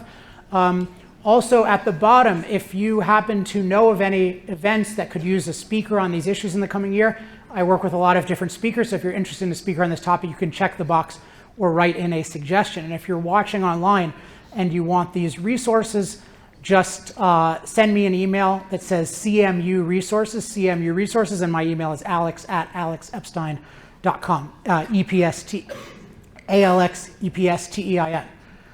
Okay. Testing. I want to remind everybody about the civility speech I gave earlier. You have a max of 2 minutes if you're going to make comments as well. First. So during this whole discussion, I was kind of like thinking about what you kind of said that we got to focus more on climate impacts versus climate catastrophes, and like how these predictions of all these climate activists are wrong, or you say are wrong. From what something that I've seen is one of Al Gore's predictions with like sea level rise. We're already starting to see that prediction to come true. Like an example is in like Miami, where the daily tide has risen, even with like the 2 inches of global sea level rise. The tide there has risen to the extent where they've had to redo a popular road system to the tunes of millions of dollars. And I was just kind of wondering like how, if we can expect this to get worse, which most scientists will agree that it will do, maybe over a long span, but it most likely will. How does a fossil, or how would an increase of fossil fuel use contribute to this or affect it? Sure.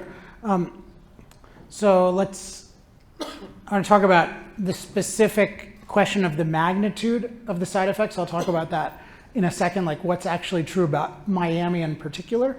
But when Al Gore and others make this argument, what I want you to notice most of all is that they're only looking at the side effect. They're not looking at the benefit. So they're saying, well, it's going to cost millions of dollars to fix this road.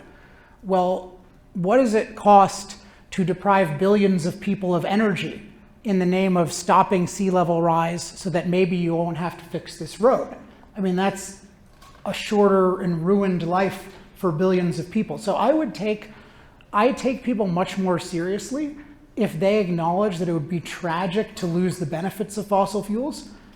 I would take their claims about that. I would be much more likely to believe their claims about side effects. I mean, I investigate them anyway, but I just want to point out there's something very suspicious when somebody says this costs millions of dollars and they're talking about something that would cost trillions of dollars. But you can't even put it in money. Like, we often quantify things. Oh, Bernie Sanders says, well, my Green New Deal will only cost $16 trillion. Like, but what is that? Like, money, you can't quantify things that way. Like, how much money did the Holocaust cost? Like, how many, you can't quantify it, right? It's just shortened people's lives dramatically in ways that they would never pay any amount of money to happen. And when you're talking about energy and when you're talking about decreasing our ability to produce food, clothing, shelter, clean water, like, that is incalculable destruction. So if it were true that it were causing things in Miami on that scale, I would say that's a fantastic trade-off. That would be like taking an antibiotic that extended your life 30 years and you got an itch, something. It'd be totally worth it. But it's also worth noting another distortion. So what I want to point out is that the catastrophists, they always ignore the benefits and they always exaggerate, if not fabricate, the side effects. So why is there a focus on Miami? And why not other places? And the reason is they're focusing on places that are having more issues with sea level rise. But why are there more issues in Miami than in other places? It's because most of the causes of sea level rise and sea level fall are local. So the weight of the land, building a city on land, that can lead to sea level rise. And in my book, The Moral Case for Fossil Fuels, I have a graph, and what it shows is sea level trends around the world. What you see is sometimes they're falling, sometimes they're staying the same, sometimes they're rising, because the global factor so far has been very small, but local factors are big. So when Al Gore does this, he has, I appreciate you raising it, but he has no excuse. because he should know about the benefits that he wants to deprive billions of people of, and he should know that he's manipulating people by treating Miami as something that was caused by CO2 emissions versus local factors. All right.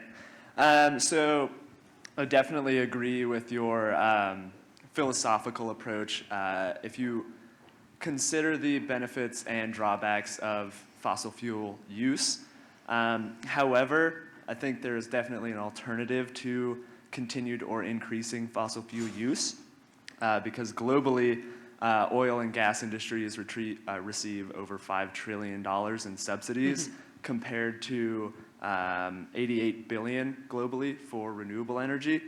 So as long as the same amount of monetary support is provided to the renewable energy industry as has been provided to the oil and gas industry, can you not get all of the benefits of a low-cost, accessible energy source with none of the drawbacks of continued fossil fuel use, namely catastrophic climate change?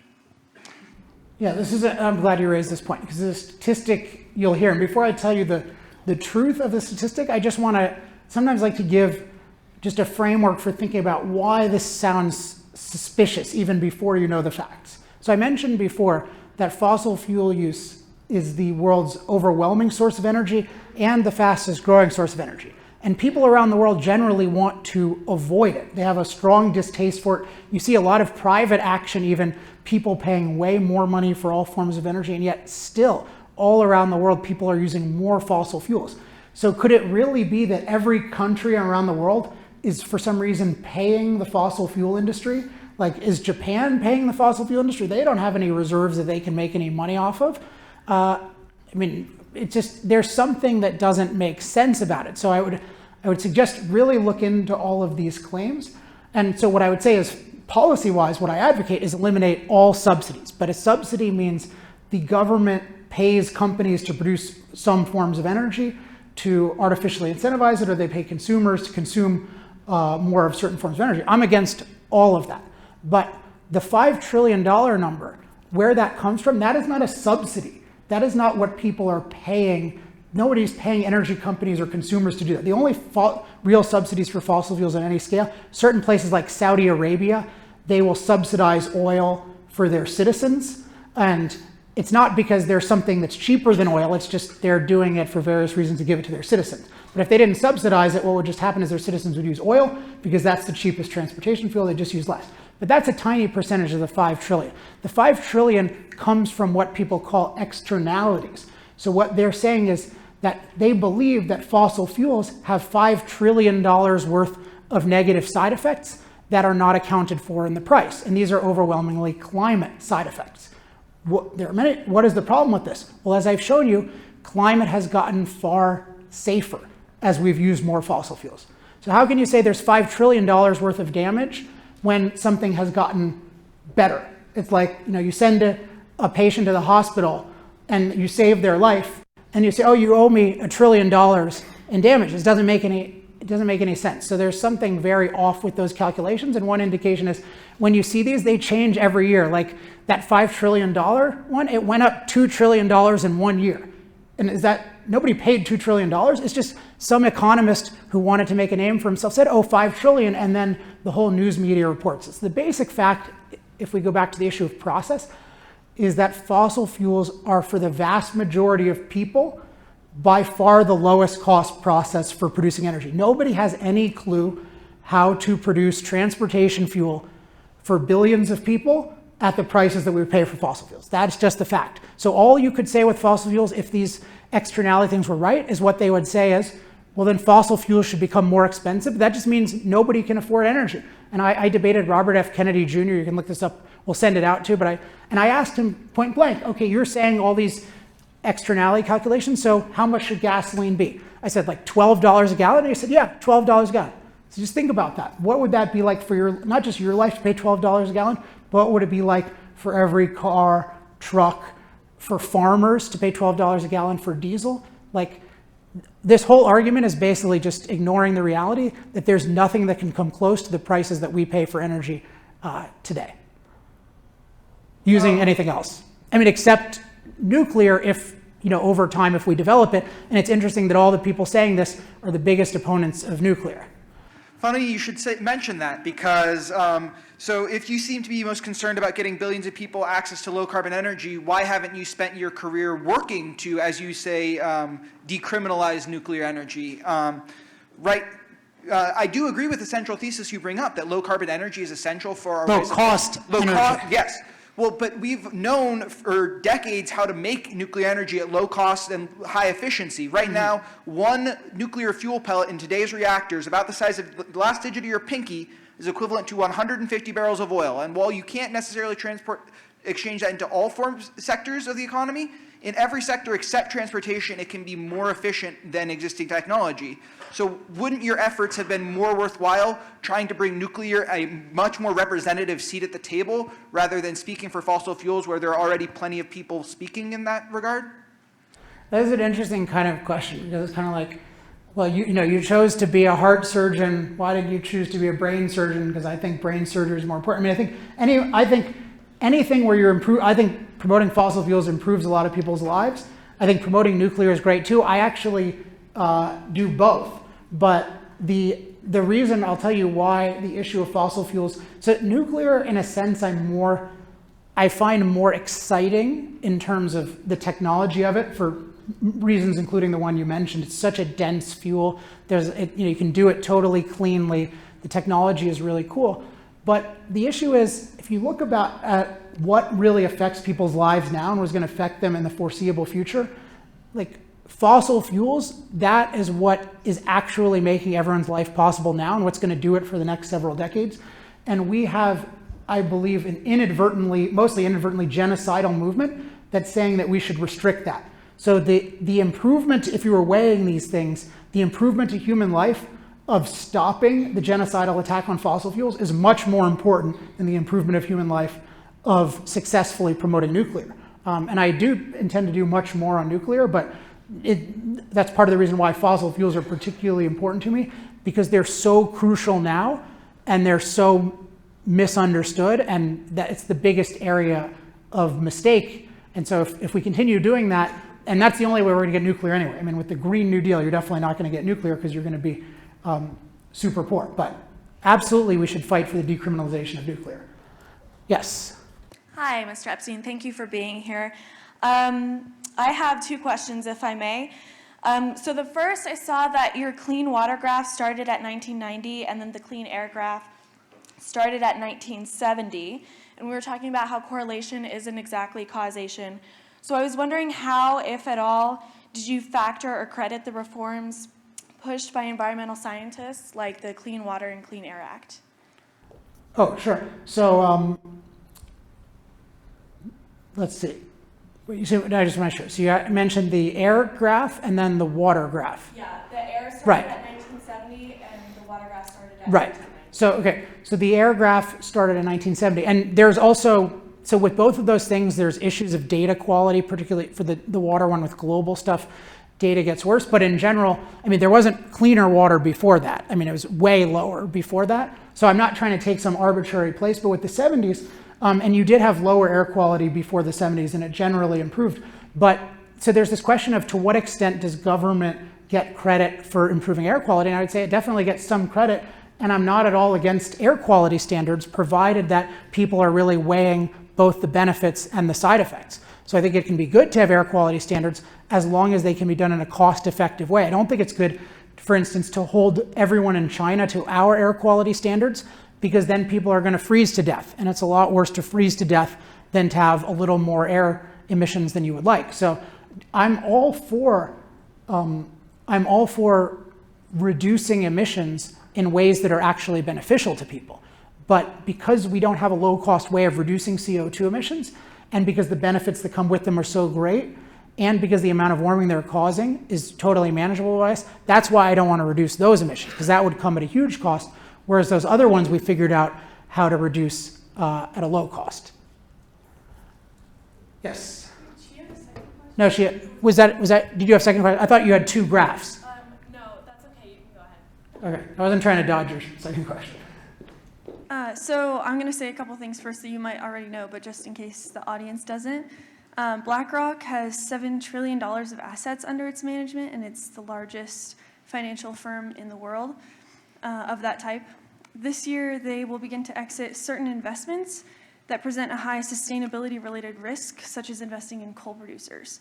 Even Shell Oil has decided to align itself with the Paris Climate Agreement, and both Shell and Exxon publicly acknowledge a significant anthropomorphic change in the climate, which they've known about for 40 years. So the question is, if the companies that stand to profit the most from fossil fuel use acknowledge that it is damaging, what grounds do you have to say that it is not? Well, I'll address it on a couple levels. First of all, the grounds I have are the evidence that I gave. So if you just, I'll explain why they're going wrong, but I think I find it a dangerous level of reasoning to say, these people said this and I'm not giving any evidence for it, therefore you should believe them because of they have a lot of money under management. I'm So, happy to provide my evidence. oh, no, I know the evidence, don't worry. But I'm just saying the form of it is, like, I just gave you an hour and a half of evidence, so I'll tell you what's going. I can also do that. Okay, well, you can hold your own speech tomorrow, and I'll make it if I can. So, yeah, let's talk about BlackRock. And now I just want to, the reason I'm stressing that, I don't mean to go after you in particular, but there's a lot of what's called appeal to authority in this debate. And it's plausible because we do need experts, but it's important to use authorities in that sense.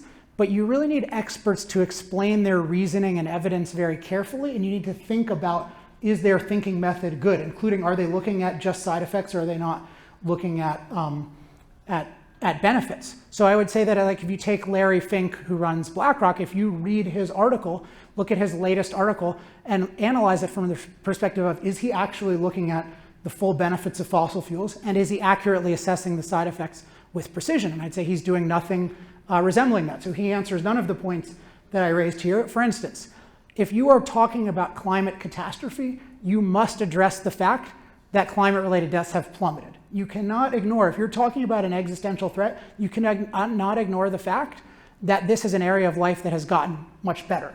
Nor can you ignore the fact that life has never been better. Larry Fink talks about none of this. So he's making all the same errors. Now, in terms of Exxon and Shell, I'd put Shell as considerably worse in this.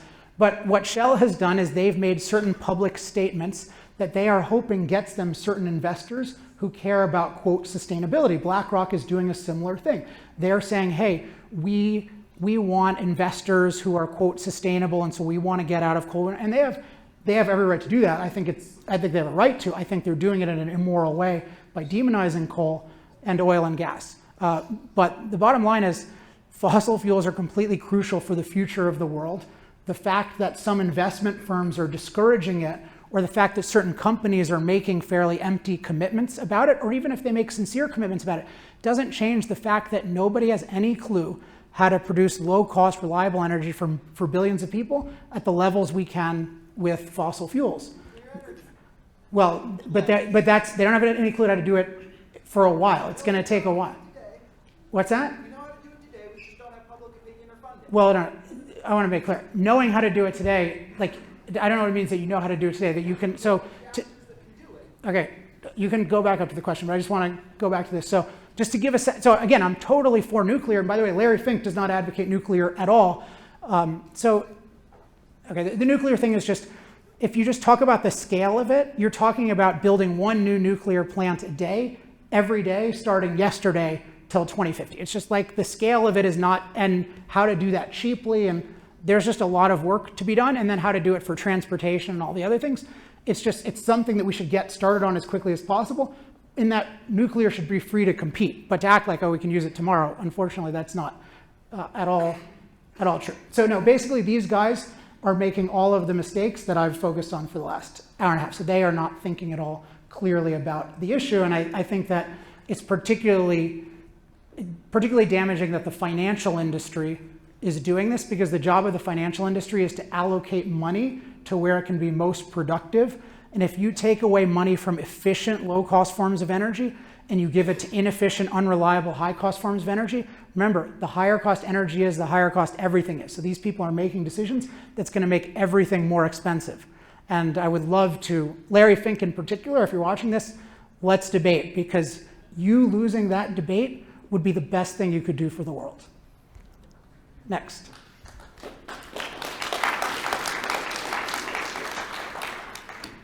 So you preach this idea of looking at in depth of the benefits and side effects to major energy sources and use them to advocate your idea of using more fossil fuels. But I feel like you've neglected to mention the biggest side effect of fossil fuels, and that it's a finite resource.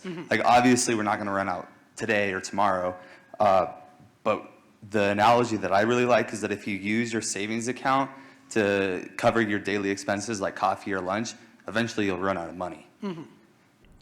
Okay, so this is an important issue that I did not talk about today. I talk about it in the book, and I'll talk about it now. So it's not exactly a side effect, but it's the idea is that, okay, you're using this thing, it's a quote non-renewable resource, so if you kept using it indefinitely at some point in time, as long as it, now the sun is true of this truth, the sun's going to burn out in 5 billion years. So if we keep relying on the sun for 5 billion years, and we go 5 billion years in one day, then we're screwed, right? Because the sun isn't sustainable either. So nothing is renewable, nothing is sustainable. So the question is just how long is it going to last? And then what do you do about that? And the way energy works is that what makes sense to do is to use things that we have plenty of now and the foreseeable future, and to be continually looking for better things. So when I was going to say when I fill my car up with gas, I don't actually drive, I just ride Uber. But when my Uber driver fills up his car with gas, he's not committing to using gasoline in 50 years. He's using gasoline because that's the most efficient thing right now. And what's happening is other people around the world are looking for, hey, how can we produce transportation energy in the cheapest way possible? And they can look at all kinds of different things, including if batteries get better, they can do that for certain things. You can use methanol, you can do all sorts of things. And what's happening is there's so much raw fossil fuel in the earth, and we're so good at getting it, that we have, you know, for many of them, hundreds of years worth of the stuff. So it makes total sense to do that. And at the same time, what we're doing is we're gaining knowledge that we can use to develop other forms of energy. And I want to talk, one way that's helpful to think about this is the problem with what's called sustainability. I think some of you are from the Sustainability Council, and so I just want to say, and I'm not saying this to offend you, so I'll explain it, but I am completely against sustainability. I think sustainability is a really bad idea. And why? What does sustainability mean? Sustainability really means indefinitely repeatable. It says, let's take actions that we can repeat over and over and over. Well, that's how animals live. But human beings, we progress. I don't want to do the same thing over and over. I want to do one thing and then learn from it and then do a better thing and then learn from it and do a better thing. So by using coal, we can produce energy and buy time, and then we can learn how to produce oil. And then by producing oil, we can buy time and learn how to produce natural gas. We can learn how to produce nuclear. We can learn how to do fusion. So what's going on is that every resource is finite, but by using the best finite resource at a given time, we progress. So there's not at all a problem that it's non-renewable. Don't think of it as a non-renewable source of energy. Think of it as it's the most progressive form of energy. It's the best form of energy now and for the foreseeable future, and it will enable us to develop even better forms of energy. So when they have a better form of energy, they should thank us for using all these fossil fuels that gave us the time and the knowledge for the next best thing. And then the people will thank them for the next best thing. But why on earth should we say, leaving aside solar has all kinds of side effects and problems, why should we use sources of energy that aren't very good on the grounds that we can use them indefinitely? Why would I want to do something that's not very good forever? Right? I don't want to do something bad for a long time. I want to do something good and then do something better and then do something better. So your fact one was talking about how human life continues to get better and better as a result of fossil fuels, and you used the fact that global poverty has fallen as proof of this. However, as a result of disproportionate number of oil and gas operations being located near low-income communities and communities of color, these communities actually have a much higher risk of negative health effects like respiratory and skin issues. So how do these negative health effects further your case that fossil fuels have made their human lives better and better? And what would you say to these people whose livelihood is impacted by their proximity to oil and gas? Got it. So I just want to make clear, but just to be super clear, fact one was just that the world is getting better and better, and fact two is that it's correlated with energy use. I wasn't talking about fossil fuels here, but yeah, let's talk about this. So one thing is, there are definitely, with fossil fuels and anything else, there are ways to misuse or abuse it. So there are certainly situations where people will locate something in a way that's detrimental, but then the solution to that is not to be against the use of fossil fuels, it's to be against the abuse of fossil fuels. So that's, and this happens a lot with the fracking issue. People say, oh, this thing went wrong here, so we should never frack. But that doesn't make any sense, because then you could outlaw anything. But with the specific issue of some of these, the issue of the health effects of things, what you see as the general trend, not to talk about every specific case, but the general trend is that the thing that is worst for your health is being poor, because it means you don't have access to the amount of value that can keep you healthy. And often the question is, why are people choosing to live in certain areas for long periods of time? Often they're choosing to live in those areas because those areas are lower cost. And by living in those areas, they can spend more on other things, including healthcare. So if you want people to have better health, the key thing is for them to have more wealth, and the key to that is to have lower cost energy. So you can look at ways of reducing emissions in given areas, but you can't do it in ways that increase the cost of energy. Otherwise, it's counterproductive. And I do meet, by the way, I meet a lot of people in those areas, and some of them are very happy to live in those areas, and they feel really mischaracterized by people who just act like they're victims. Yes, go ahead. I completely understand that, but I'm also talking about the effects that just fossil fuels have in the environment and in the air. So things like in China, you mentioned China is making a lot more coal production, and I just thought that was interesting because China has one of the highest air pollution, and that causes 1.3 million deaths per year because of the air. That doesn't impact necessarily exactly where they live, because the air is something that we all are impacted by. Okay, so that's another good question. So that just has to do with the broader issue of air pollution. The interesting thing, just as a point to look out for, you'll often hear statistics that say X number of people die from air pollution. What I always want to know with these statistics is what is happening to the life expectancy in that area. Because if you look at China, you're talking about a 10+ year life expectancy over several decades. And what's happened, that people have eagerly mostly fled from the quote unquote unpolluted countryside into the cities, even though the cities are polluted. And I think in many ways because of bad government policies that should be changed, at least to some extent. So I'm not exactly in favor of China's energy policies and air emissions policies, but nevertheless, people are not dying from coal, they're living from coal. So this is again the error of people are only looking at the side effects and not the benefits. And the other thing they do is, so the two errors that always happen are people are ignoring the benefits of fossil fuels, and then they're wildly exaggerating the side effects. And with the way studies work, you can manipulate data in any way. So what happens is there's just a million studies that say, we studied this thing, air pollution from coal, and we attributed all these deaths to it.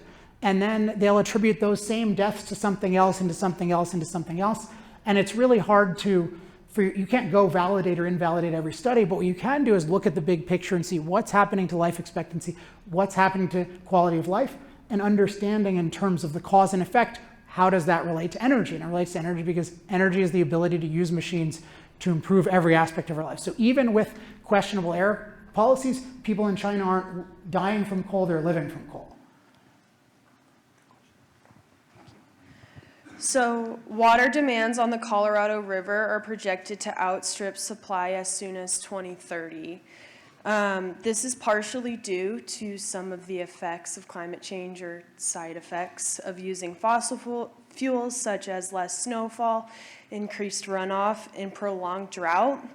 So my question is, how will increased fossil fuel use ensure reliable water supply to the 40 million people and 5.5 million acres of land?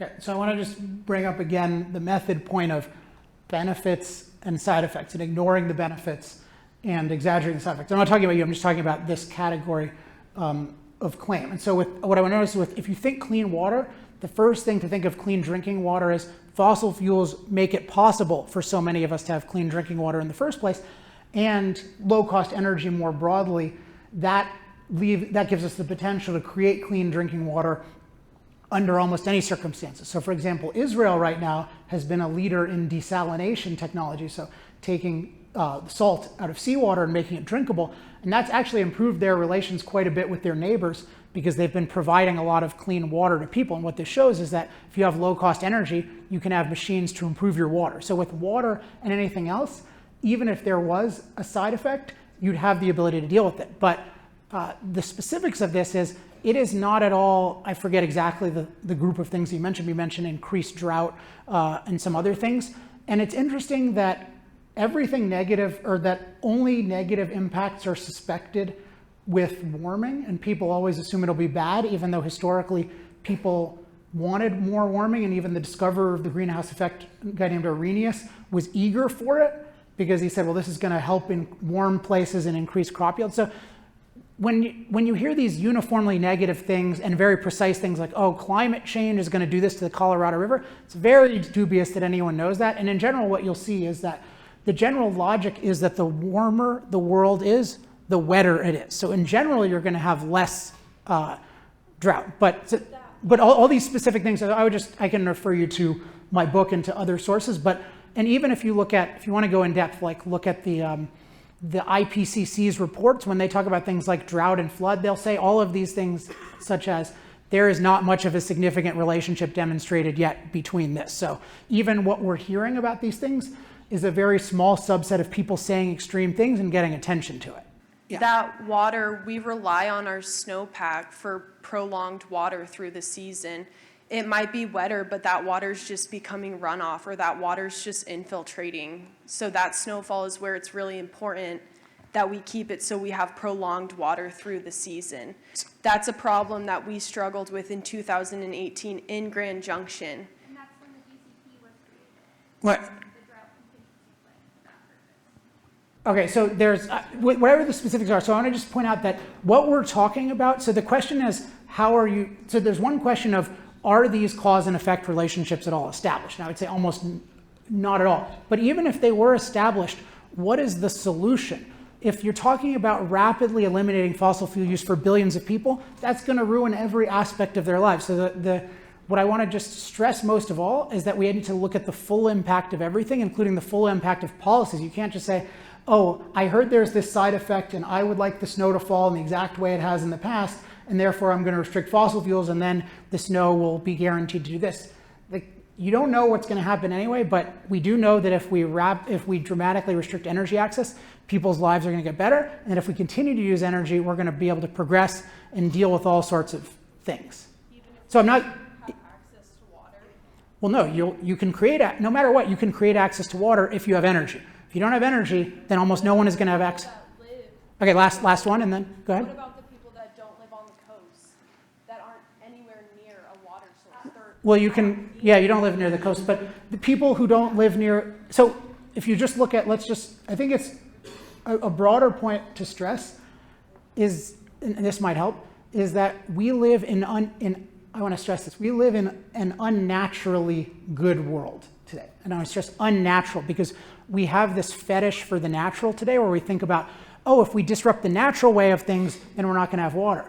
Wrong. We only have a lot of water by disrupting the natural way of things. The natural way of things is not good for human flourishing. It has potential, but it's not nearly good enough. We need to dramatically transform our environment. So we have an unnatural level of access to water, in large part because we have low-cost, reliable energy. So if you think about people who have less access to water, those are not people who live in a specific place. Those are people who lack energy.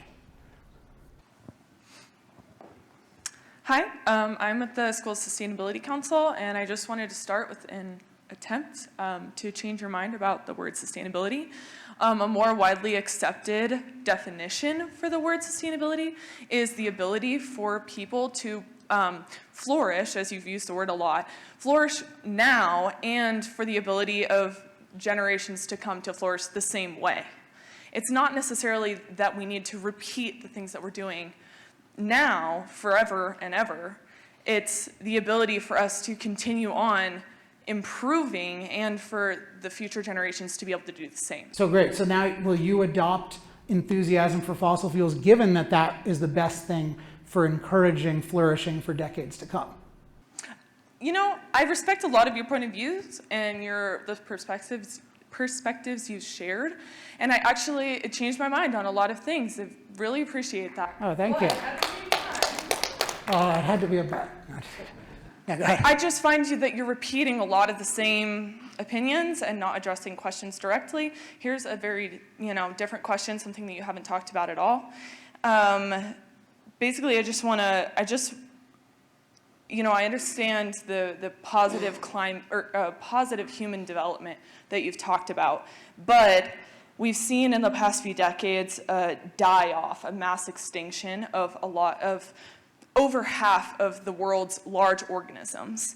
And I just want to hear about your perspective on the billions of other animals and plants that we rely on and that are extremely important to the natural world, that are much more sensitive to temperature change, natural disasters, and human development. So I have no idea what you mean by die-off of half of the world's large organisms, like animals, or what? Yes, large organisms and trees because of deforestation. All of these organisms are dying off because of temperature changes. One example would be salmon. They are really sensitive to just 1 degree of temperature change in the water. And in certain areas of the oceans, the temperature change hasn't just been 1 or 2 degrees, like you've mentioned. It's been up to 5 degrees. In other areas, it has 0 degrees of temperature change. So 5 degrees of temperature change for a salmon, it would kill it. And so it needs to move actually about 100 degrees per temperature of degree change.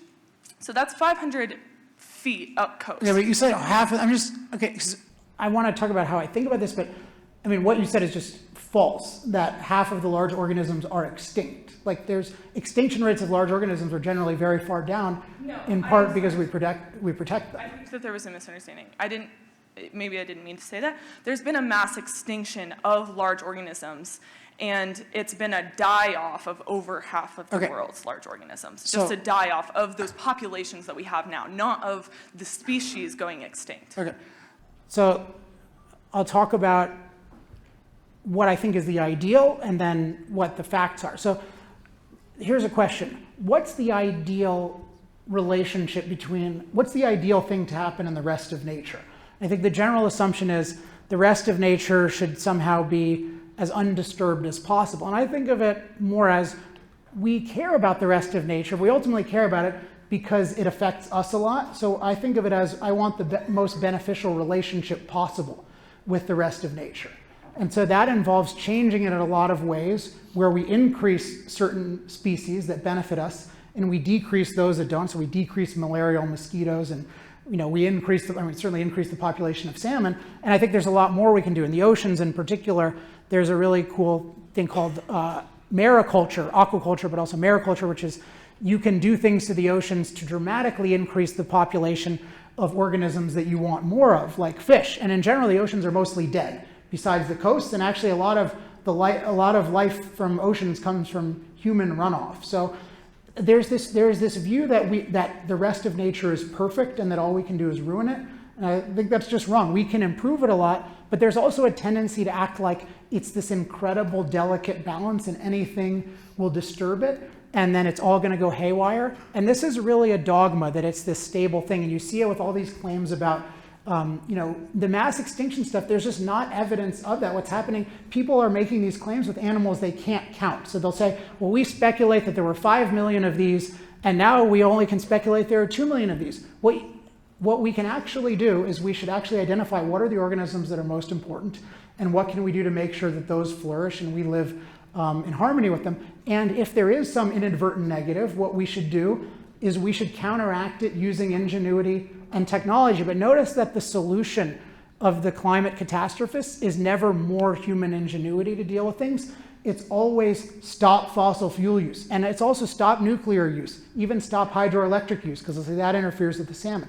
So their solution is always withdrawing human ability versus using more human ability. So my view is, I'm not saying fossil fuels will have no negative side effects. What I'm saying is we should weigh those, and then we should deal with them intelligently with the abilities that fossil fuels give us. But we should also be aware that the same people who've been predicting catastrophe for decades are spinning out false catastrophes by the minute, in part because they have this false belief of a delicate, nurturing planet, and in part because there's an amazing amount of research money and cultural support for doing it. And that's why you produce so much junk science. It's not really a conspiracy, it's just a set of false assumptions and then incentives. And what you can always observe, and why I keep repeating this, is people are not looking at the full impact. They're ignoring the benefits and they're exaggerating the side effects, and that shows that they have a thinking problem. And that's why I think philosophy is so important. All right, I got to take the next one. So I really do appreciate your philosophical approach to this. Personally, I'm not very environmental. I'm a political science major. On that topic, you always talk about benefits and how, you kind of frame it in this worldwide benefit. Everybody across the world is benefiting from it. And while I do agree that we are in historically safe times in the world, some of the worst areas of the world, including Iraq and Venezuela, which you mentioned, have a lot of resources, a lot of fossil fuel resources that have not led to them improving any sort of life. So I guess my question is, if fossil fuels are supposedly so great, and the fact that their benefits are really being concentrated for the wealthiest nations like us and others, yet the costs are being felt everywhere. Mozambique's feeling the costs. Everywhere across the world is feeling these costs, and yet only a couple of nations are feeling the really, really good benefits, despite the fact that the resources are spread out in other countries that are still, once again, failing. So I just like you. Yeah, please address definitely. So two important issues. So the first part of your thing I think is a really good question. The second part is, I just want to say, is not true. You can say in a sense that there's disproportionate benefits in places like the US, but if you look at the statistics, the average person in the world benefits tremendously. So you just think about something like, just take two examples of medical care and drought relief. How much our fossil fuel use in what I call the empowered world, how much that benefits people in terms of curing so many diseases, increasing life expectancy in even some of the poorest places in Asia and Africa. That's because of our productivity made possible by fossil fuels. So, real quick, and then drought relief is the same. I'd really like to point out the fact that you talk about how our increased medical knowledge is caused by fossil fuels, yet the increased medical knowledge started in the 1500s when we were not heavily relying on them. So it wasn't per se that suddenly everybody had all this time because of fossil fuels. The wealthy, the highest, the aristocracy always had this time. They just switched their focus from the church to instead focusing on, more reforming ideas after. So you're kind of ignoring a lot of historical things and focusing on economic things. I know sometimes when you interject, you think that I'm ignoring it, but I might not be. Because you are. Okay, well, we can see. But let me address that and then the next part, and then we'll see. So the point about mental labor, so the point about fossil fuels and medicine more broadly is that fossil fuels free up time for from manual labor to more mental labor. I'm not saying that nobody ever had 1 second of time for mental labor before, but the point is that you have the average person has vastly more time for mental labor, so the average person is much more likely to become a doctor. This is certainly true in my own family, where my grandfather actually became like a very successful doctor, but the level of productivity that preceded him, they had to work manual labor all the time, even the previous generation. But so the point that you raised that I thought was really important was the cases like Iraq and I forget the other, Venezuela, right? So you have places where they have the raw resource and yet they don't have much prosperity, and particularly in Venezuela. I mean, Venezuela used to have much more prosperity. So the primary thing is not having the resource. The thing is having the freedom to use energy in a productive way. So the fundamental, in a sense, energy is fundamental in a certain sense, but as somebody said, human ingenuity is the fundamental, because human ingenuity allows you to use energy and make use of energy. But the fundamental to human ingenuity is human freedom. Human beings can only use our minds to improve our lives if we are free to use them to improve our lives. And if you look at a place like Iraq, this is not a place where individuals are free to use their minds to improve their lives. They don't have the life to liberty, property, and particularly they don't have right to property in the same way that we do. And the right to property is so crucial because that allows you to create value and then to keep that value and then to create more value. So in the US, why is the US, just to take one example, why is the US the leader in shale technology? Because we have the best property rights. We allow people to own below the ground and explore it. And so what you find is that the freest countries use the most ingenuity and they can make the most intelligent decisions, including how to intelligently develop the energy if they have it domestically or how to intelligently import it. It's like Japan is wealthy. They depend on fossil fuels even though they don't have any fossil fuels there. So the fundamental is with just fossil fuels in the ground, of course that's not going to help by itself. Otherwise we would have always been rich. It's the ingenuity and the freedom But the point is, so what I'm saying is we live in a place right now that's benefiting from the freedom, and we're talking about taking away our freedom to use fossil fuels. What I'm saying is everybody in the world needs the freedom to use fossil fuels and those broader freedoms. So just being free to use fossil fuels is not going to fix all their problems, but it's crucial to them solving it, and it's crucial to us having a good life. Okay, we're going to take one more question. I'm sorry, because we've run over by about 25 minutes, so one more question. Yeah, thanks. And then we're going to wrap it up. All right, you're the last one. Thank you for taking your time to speak here and provide your insight. I do have to say that your energy and interest in this topic is admirable, but in my opinion, you have egregiously misused your interest and talents to back a short-sighted and immoral industry. You've spoken on the immediacy and current availability of fossil fuels and the slow progression of alternative energy sources, but what is the harm of erring on the side of caution and progression?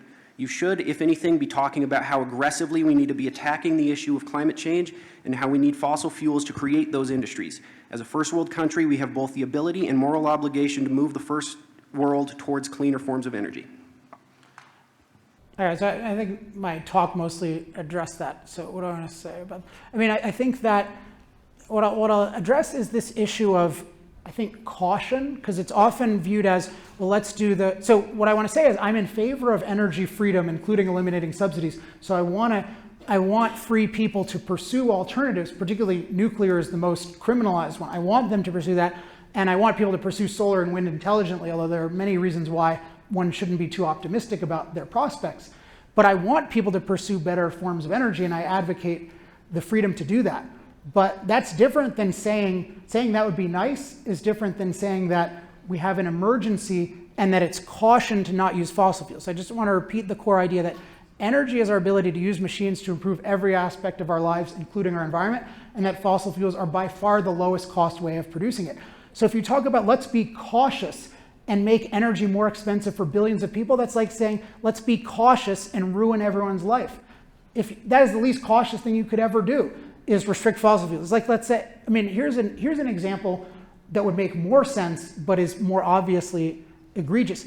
Like antibiotic resistance, that's the thing I am much more afraid of than man-made climate influence. Like, that's a real thing that's creeping up on us, I believe, where just the bugs are overcoming the drugs, and we're, I think, way too focused on climate, so we're not paying attention to stuff like this.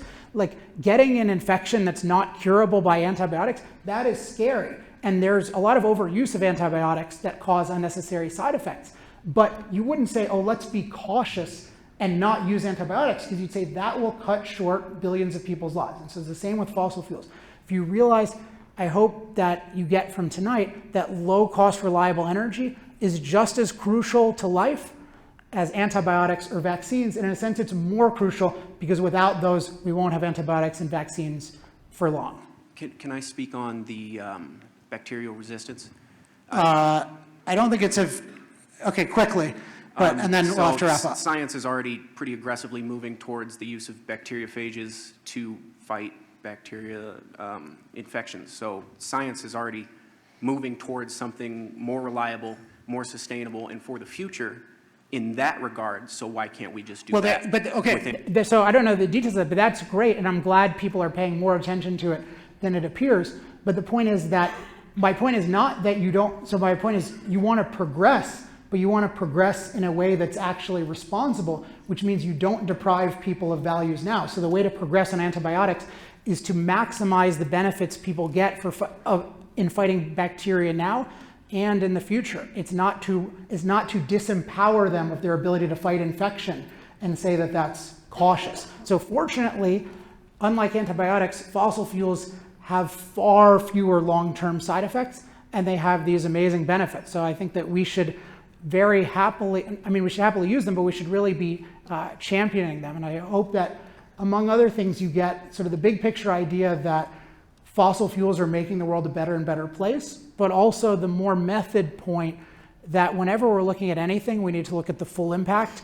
We need to carefully weigh the benefits and the side effects, and that most of even the very smart people in our culture are not doing that at all. And that's how it's possible for many smart people to get things wrong, is they have a bad thinking method. That's been true throughout history. Smart people with bad thinking methods make huge mistakes. And so I think we're having bad thinking methods on energy, and you all can bring better thinking methods, hopefully applying some of what you've used tonight. So again, thank you for having me, and it's been fun.